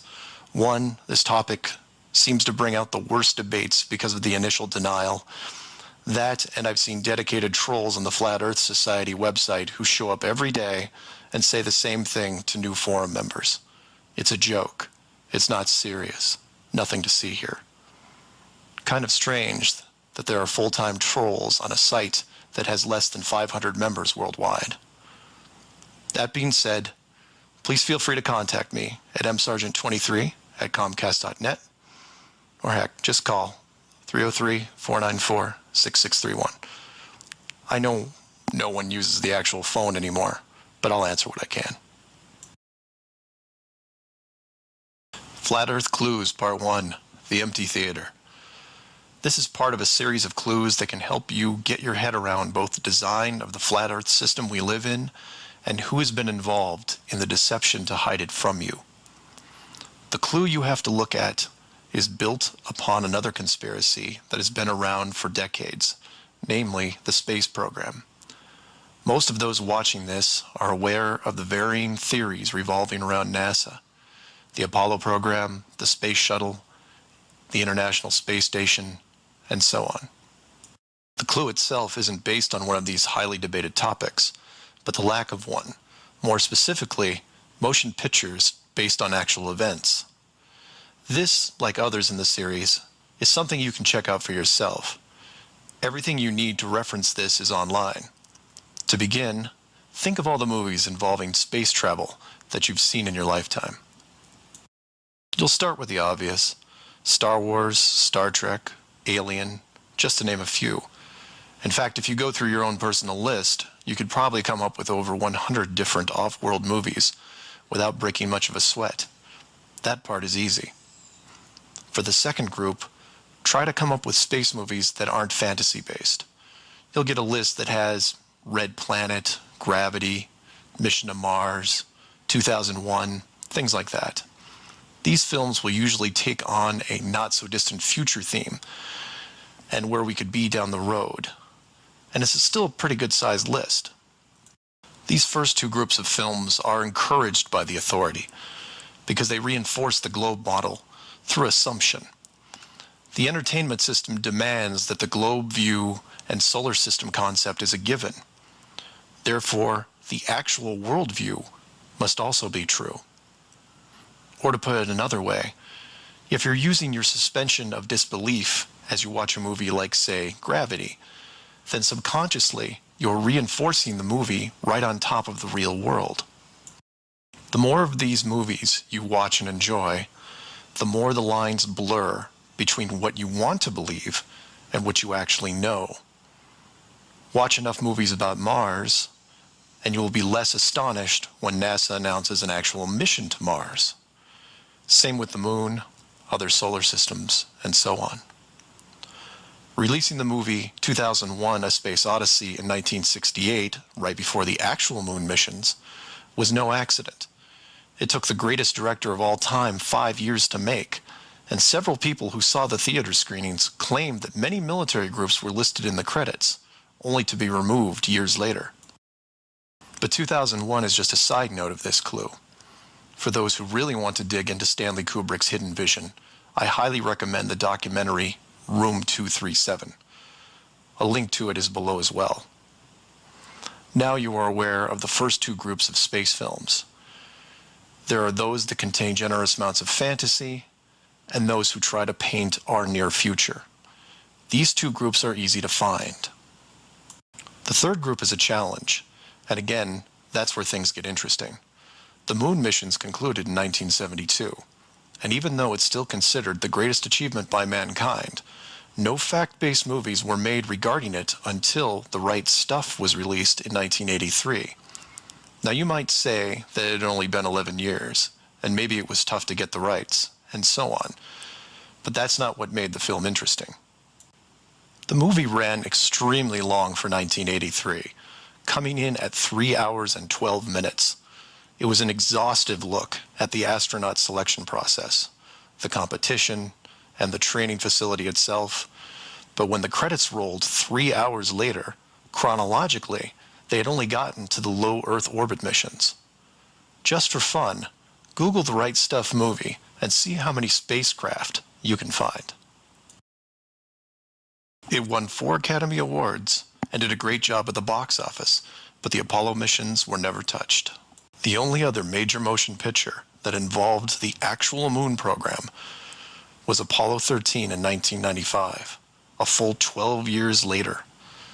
Apollo 13 only covered a single moon orbit and no landing or close-up reference to the previous missions below them. And after 1995, that was it. Nothing. Hollywood is known for leaving no stone unturned, with reboots and sequels to nearly everything. Yet in almost 60 years, there has never been a single moon mission movie based on actual events. Hundreds of science fiction films reference in it. Everything from Superman to the Transformers, but literally nothing that covers the moon's surface. 6 complete moon missions involving multiple vehicles, moon buggies, playing golf, and no one wants to touch it. Now, to be fair, there was a TV miniseries in 1998 covering the subject. It was produced by Tom Hanks, who got involved after starring in Apollo 13. There has been no professional production of any kind since then. Again, just for fun, Google From Earth to the Moon TV series and see what you find. The why is easy, and the clue revealed. If Hollywood makes a movie about the moon landings, and it's indistinguishable from the real thing, then how do you know which is real? It raises some subtle questions involving stage technique and how long they've been in place. If Hollywood could fake it now, then when did they first have the ability? There is one other movie which stands out, and I mention it because I can't believe it ever got made, is Capricorn 1. The film's plot involved the faking of a Mars mission and how it could be accomplished. In short, it's part of the Conspiracy World Bible. I highly recommend it, and the link is below. To summarize, all space movies are encouraged by the authority. except for the ones that are based on actual accounts. Those are not allowed. The moon program has been buried in entertainment because the moon cannot be reached. It's either outside the barrier or just a highly rendered image, like any planet you see when entering a video game. The world is flat, and this is just one clue. So do some of your own research and ask questions. Please feel free to email me at msargent23@comcast.net or 303-494-6631. Flat Earth Clues, Part 2, The Bird Wall. This is part of a series of clues that can help you get your head around both the design of the flat Earth system we live in and who has been involved in the deception to hide it from you. This clue revolves around one of the most remarkable men you may have never heard of, Richard E. Byrd, and his relationship with Antarctica and the secretive missions he carried out there until his dying day. Some of you have followed the legend of Richard Byrd through the hollow Earth theory. We aren't going to be covering any hollow Earth in this video, but instead focus on the man and his involvement with the South Pole. The Reader's Digest version of Richard Byrd is as follows. Born in 1888, he became an American naval officer who specialized in feats of exploration. He was a pioneering American aviator, Medal of Honor winner, polar explorer, aircraft navigator, expedition leader in the worst environments in the world, and the youngest admiral in the history of the Navy. In addition, his list of awards takes up several pages in Wikipedia, including 3 ticker tape parades in his honor. In short, he was Indiana Jones on steroids. Some people will say that Roy Chapman Andrews was the real Indiana Jones. And you might be right. But Richard Byrd beat Indy 6 days a week and twice on Sunday. I mention all his accolades to paint a picture of credibility and trust. The governments of the United States and the world trusted his judgment and leadership, and took advantage of every chance they had to put him in charge of special missions. The first large-scale mission was an expedition to Antarctica in 1928. This was noteworthy because even though he had just flown over the North Pole in 1926, all expeditions from 1928 on were focused on the South. The expedition lasted 2 years, and during it, at the age of 41, he was promoted to admiral. His second Antarctic expedition ran from 1933 to 1935, and his third from 39 to 40. While in Antarctica, he was also an advisor for other countries who had their own expeditions, including England, France, Germany, and building off previous countries' expeditions from Belgium, Japan, and Sweden. He then helped lead U.S. Navy fleet operations in World War II, was present during the Japanese surrender in 1945, but then something strange happened. He went back to Antarctica. Now, some of you aren't surprised because he'd been there since 1928, and I agree with you. It's the how that's interesting here. His fourth trip to Antarctica wasn't an expedition. It was a military operation called Operation High Jump. Commanding an entire aircraft carrier group that included 13 support ships, Admiral Byrd led 4,700 men to the South Pole, for reasons that are still shrouded to this day. Some say they were chasing the remaining Nazi fleet, even though Germany had surrendered a full year earlier. Others say there was a Nazi base established in Antarctica during the war, when Admiral Byrd was absent. None of these theories are important for this video. What we do know is that the U.S. had sent an excessively large military force to the ice, all under the guise of peaceful intentions. During this operation, Admiral Byrd told a Chile newspaper this: "The most important result of his observations and discoveries is the potential effect that they have in relation to the security of the United States. The fantastic speed in which the world is shrinking," recalled the Admiral, "is one of the most important lessons learned during his recent Antarctic exploration. I have to warn my compatriots that the time has ended when we were able to take refuge in our own isolation and rely on the certainty that the distances, the oceans, and the poles were a guarantee of safety." After the operation, Admiral Byrd toured the States and gave interviews, the most interesting of which is a national television show in 1954 called The Long-Ein's Chronoscope. A horrible name, but a decent show. I've added a segment of it at the end of this video and linked it in the description. During this television interview, he first spoke of an area beyond the South Pole as large as the United States, which no one had set foot on yet.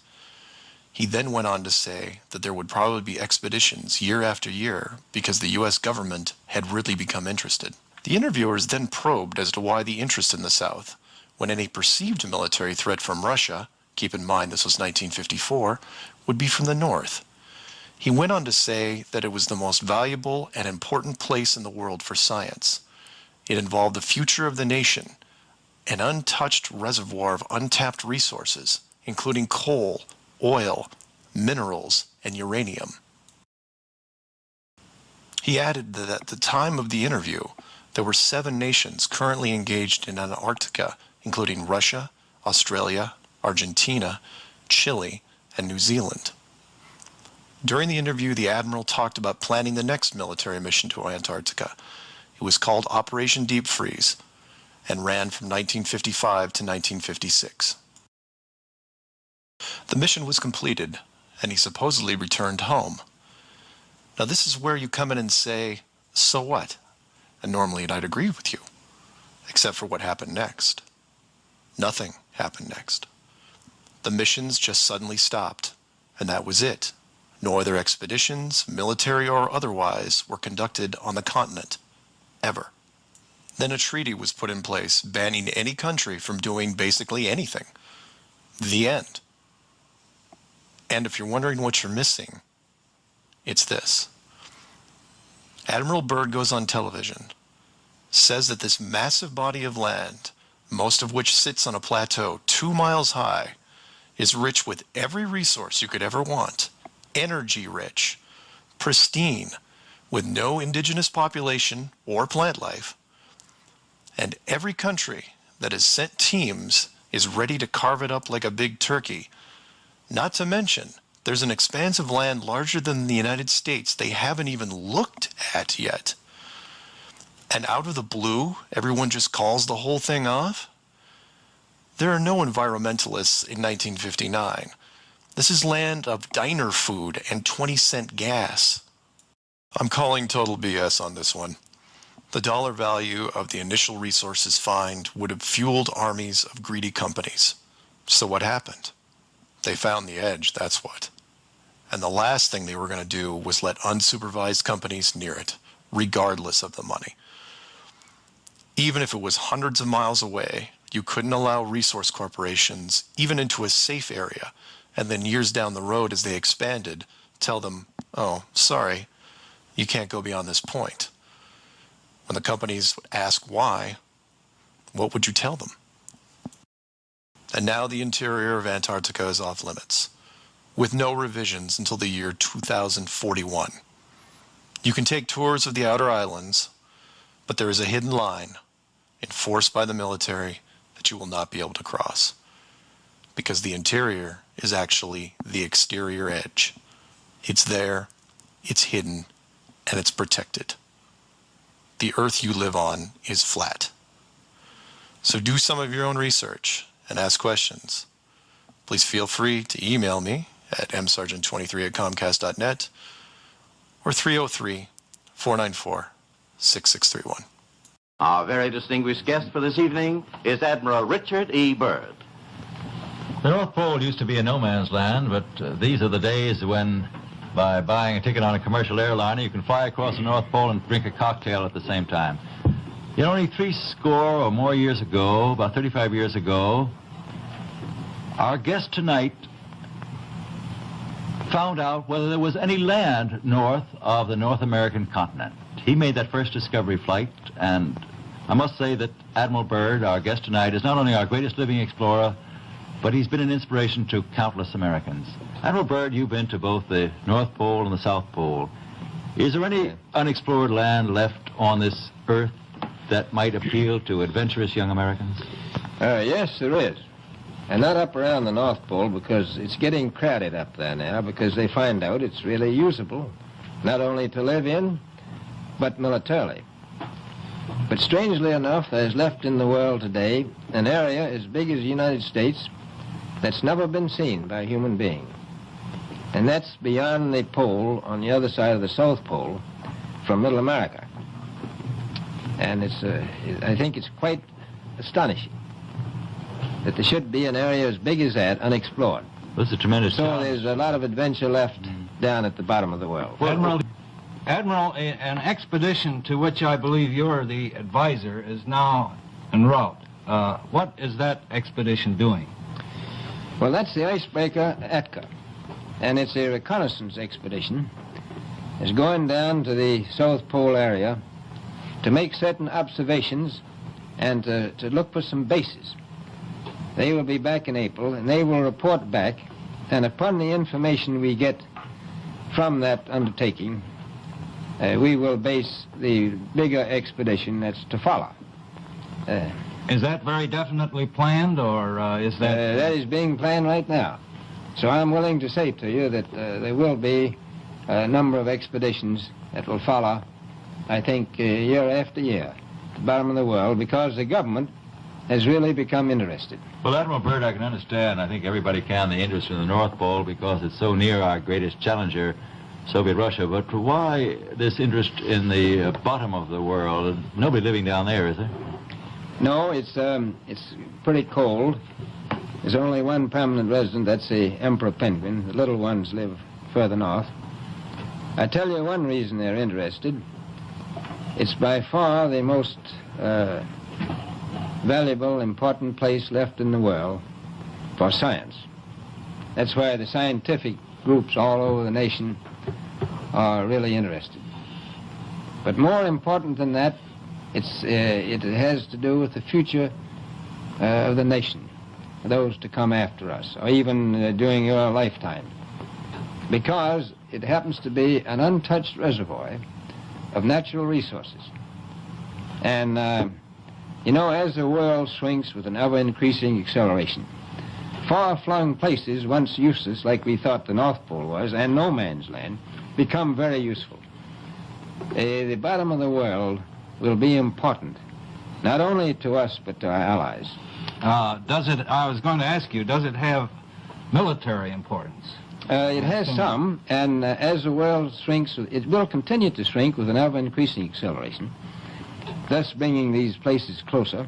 And in the future, I can see a time when it will be very, very important strategically.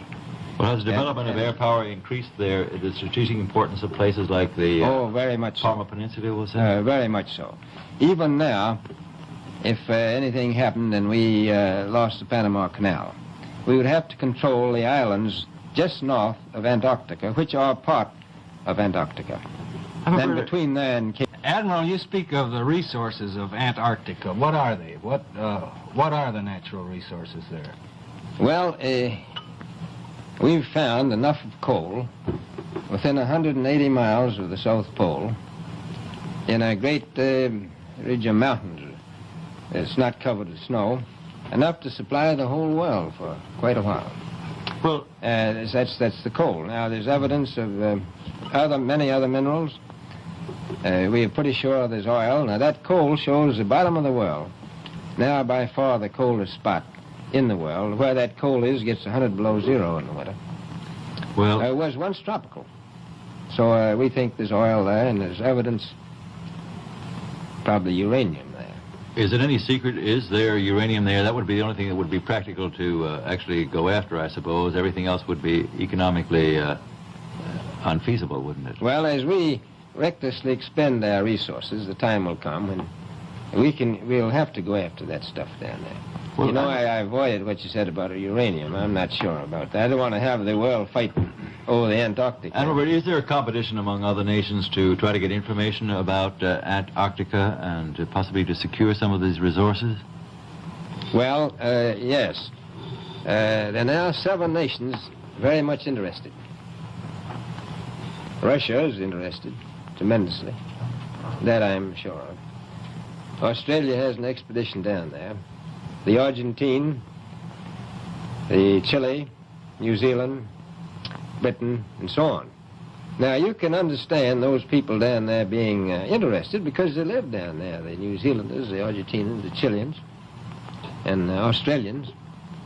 And so we don't do much about claiming anything. Admiral, you make this sound a little crowded. Are there that many expeditions now there or en route there? Well, you know, as I said, it's the most peaceful place in the world, but I don't think it will be for long because of this intense interest on the part of other nations and this nation. Flat Earth Clues, Part 3, The Map Makers. This is part of a series of clues that can help you get your head around both the design of the flat Earth system we live in and who has been involved in the deception to hide it from you. This clue looks into the USGS, otherwise known as the map makers of the world, and a few surprising things that they and others have in common with the flat Earth idea. All the reference links are provided in the description below, and I encourage you to check them out. For those of you outside the United States, USGS stands for United States Geological Survey, a scientific branch of the U.S. government. Formed in 1879, and with the help of the ever-expanding American Empire, they quickly became the premier map makers of the known world. Currently, they have around 9,000 employees and an annual budget of over $1 billion a year. They also have extensive science departments covering biology, geography, geology, hydrology, and many programs tied to them. Their motto since the 1990s has been "Science for a Changing World," and I'm going to show you how true that really is. What does this large, really boring government group have to do with the flat Earth? To understand that, you have to look into their origins, which is in geography. To do this, you'll need to open another page that specializes in maps. The maps you see in this video are from Wikipedia, but there are others you can reference as well. The wiki list of map projections isn't much to look at as a whole, although there are a number of interesting takes on the world view. Not only do they have just about every perspective when it comes to the land we live on, but some detailed information on where the map originated, including name type, the origin or creator, and the year the map perspective was proposed. Now, some of these will be very familiar, especially the ones that you would see on your classroom wall. There are a number of variations here, but the one that has been debated on recently would be this one, the Gauls-Peters, which accurately shows the size difference between the continents, the most obvious clue being that the white continent of Greenland is actually tiny compared to Africa. But I digress. If you keep going down through all the different shapes, you'll get into circular maps, but only one of these is a top-down perspective that shows the continents in the center, surrounded by an unbroken ring of ice. In Wiki, it's called the azimuthal equidistant, and just to make it easier, I'm going to abbreviate and call it AE for short. Why is this map so interesting? Well, if you're looking at the Wiki page, you'll spot a few reasons. The first is that in the notes section of the map, and I quote, "Used by the USGS in the National Atlas of the United States." It also mentions that it is used as the emblem of the United Nations.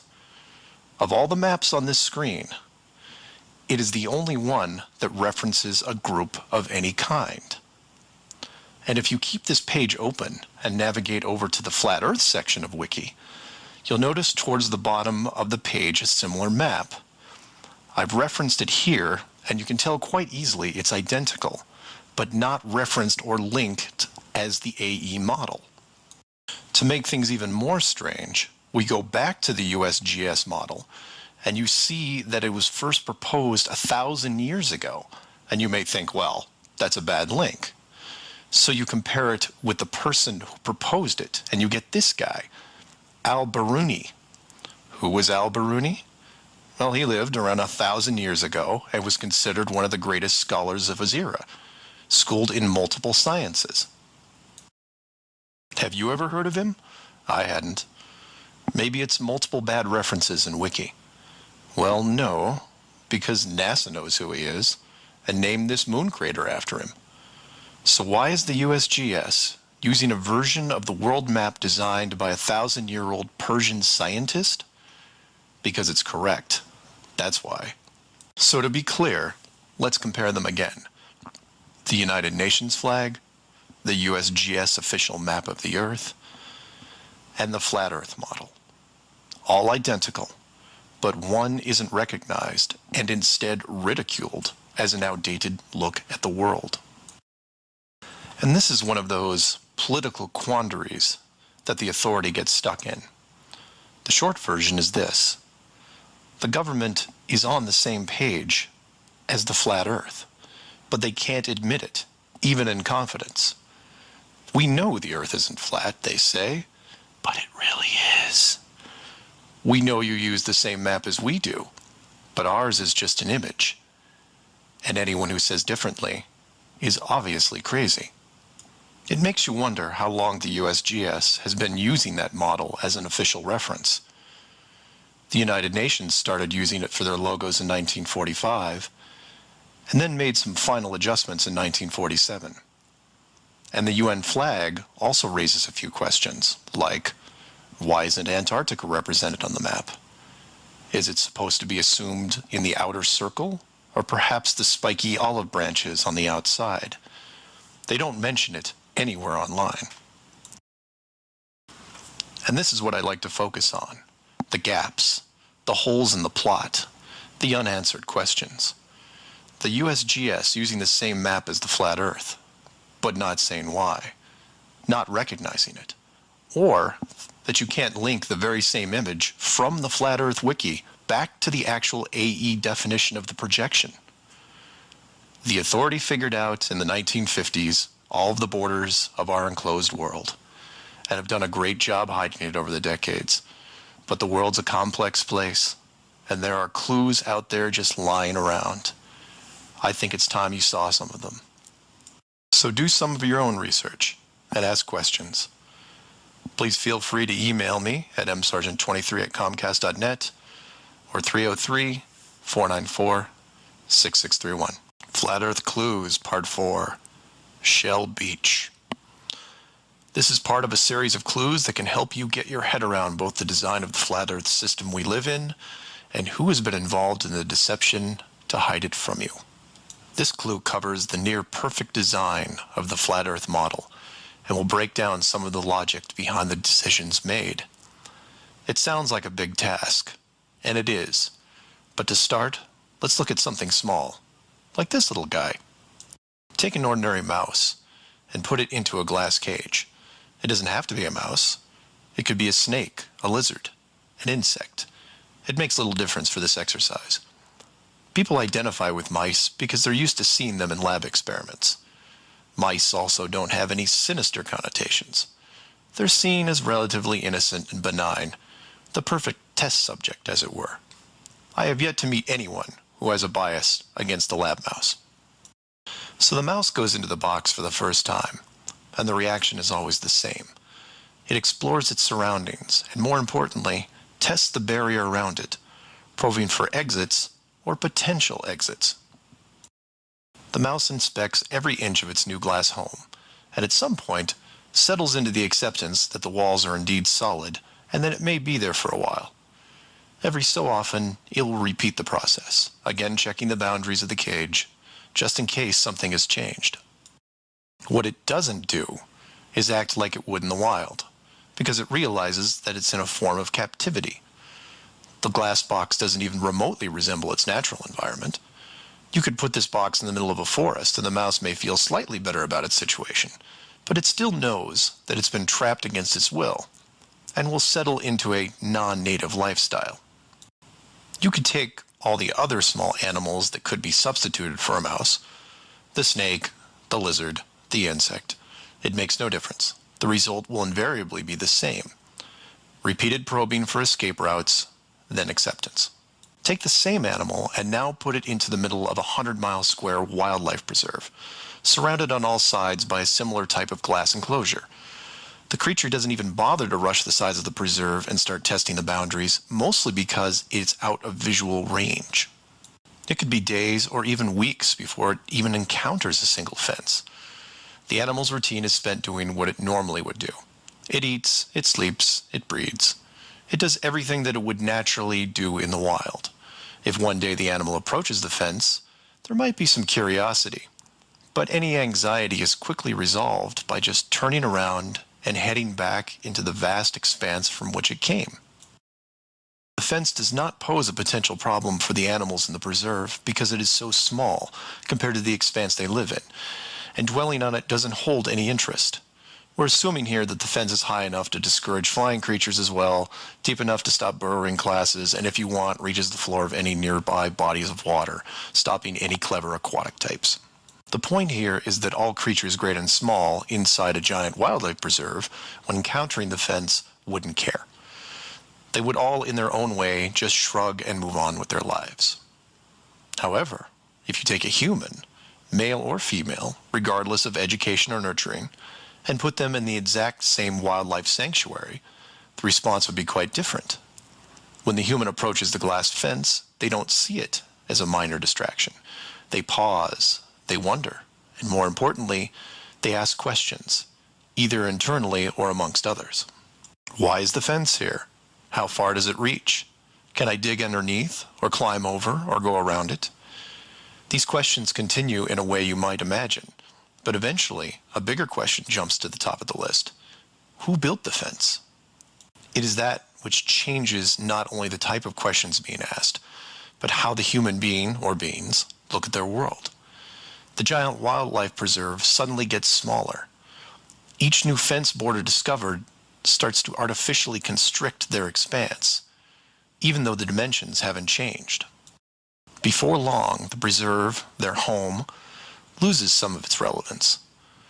The fence is a reminder of the unknown. It provokes fear and endless speculation within the human. Given enough time, the importance of the preserve continues to be reduced, especially in relation to the fence. And the reason why it's so engrossing for the human is simple. It's there. It's real. They can see it, and maybe even touch it. Adding more humans to the equation increases the disparity of this situation by orders of magnitude. Have you seen the fence? Do you know how long it's been here? Have you ever known anyone that's been outside it? It's older than us. Who is responsible for the fence? What can we do to appease the group that created it? You can see what this might lead to. A long-lasting group hysteria would entrench itself within the population, grab hold and never let go. The fence is bigger, older, and wiser than they are. It humbles them, it angers them, and it is forever. It is their proof of a higher power.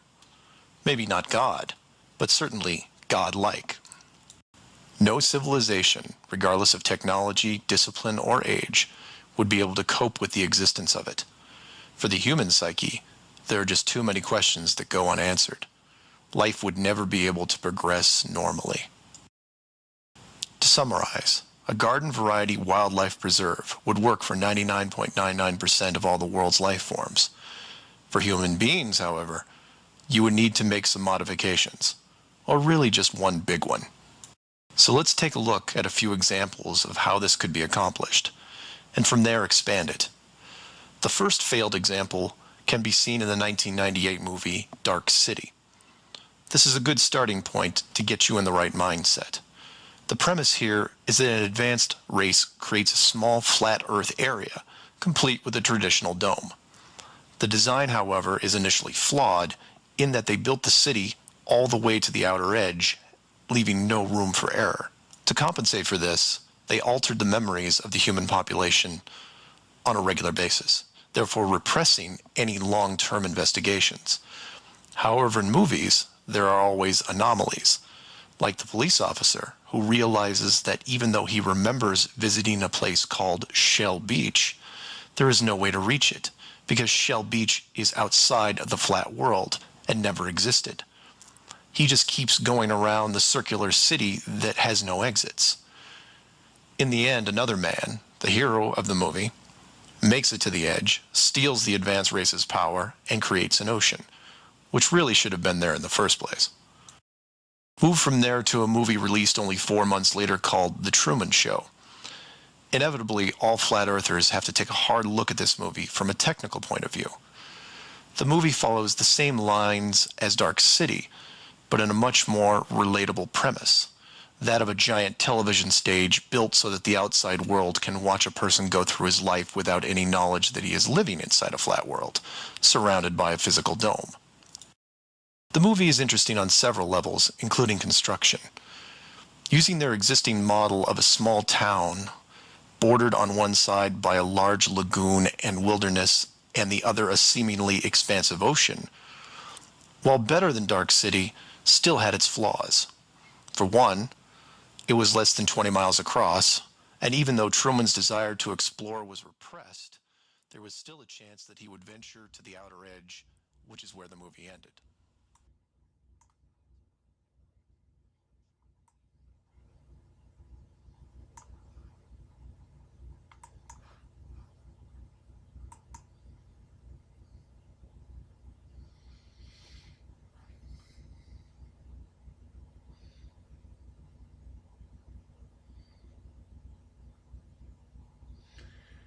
All right.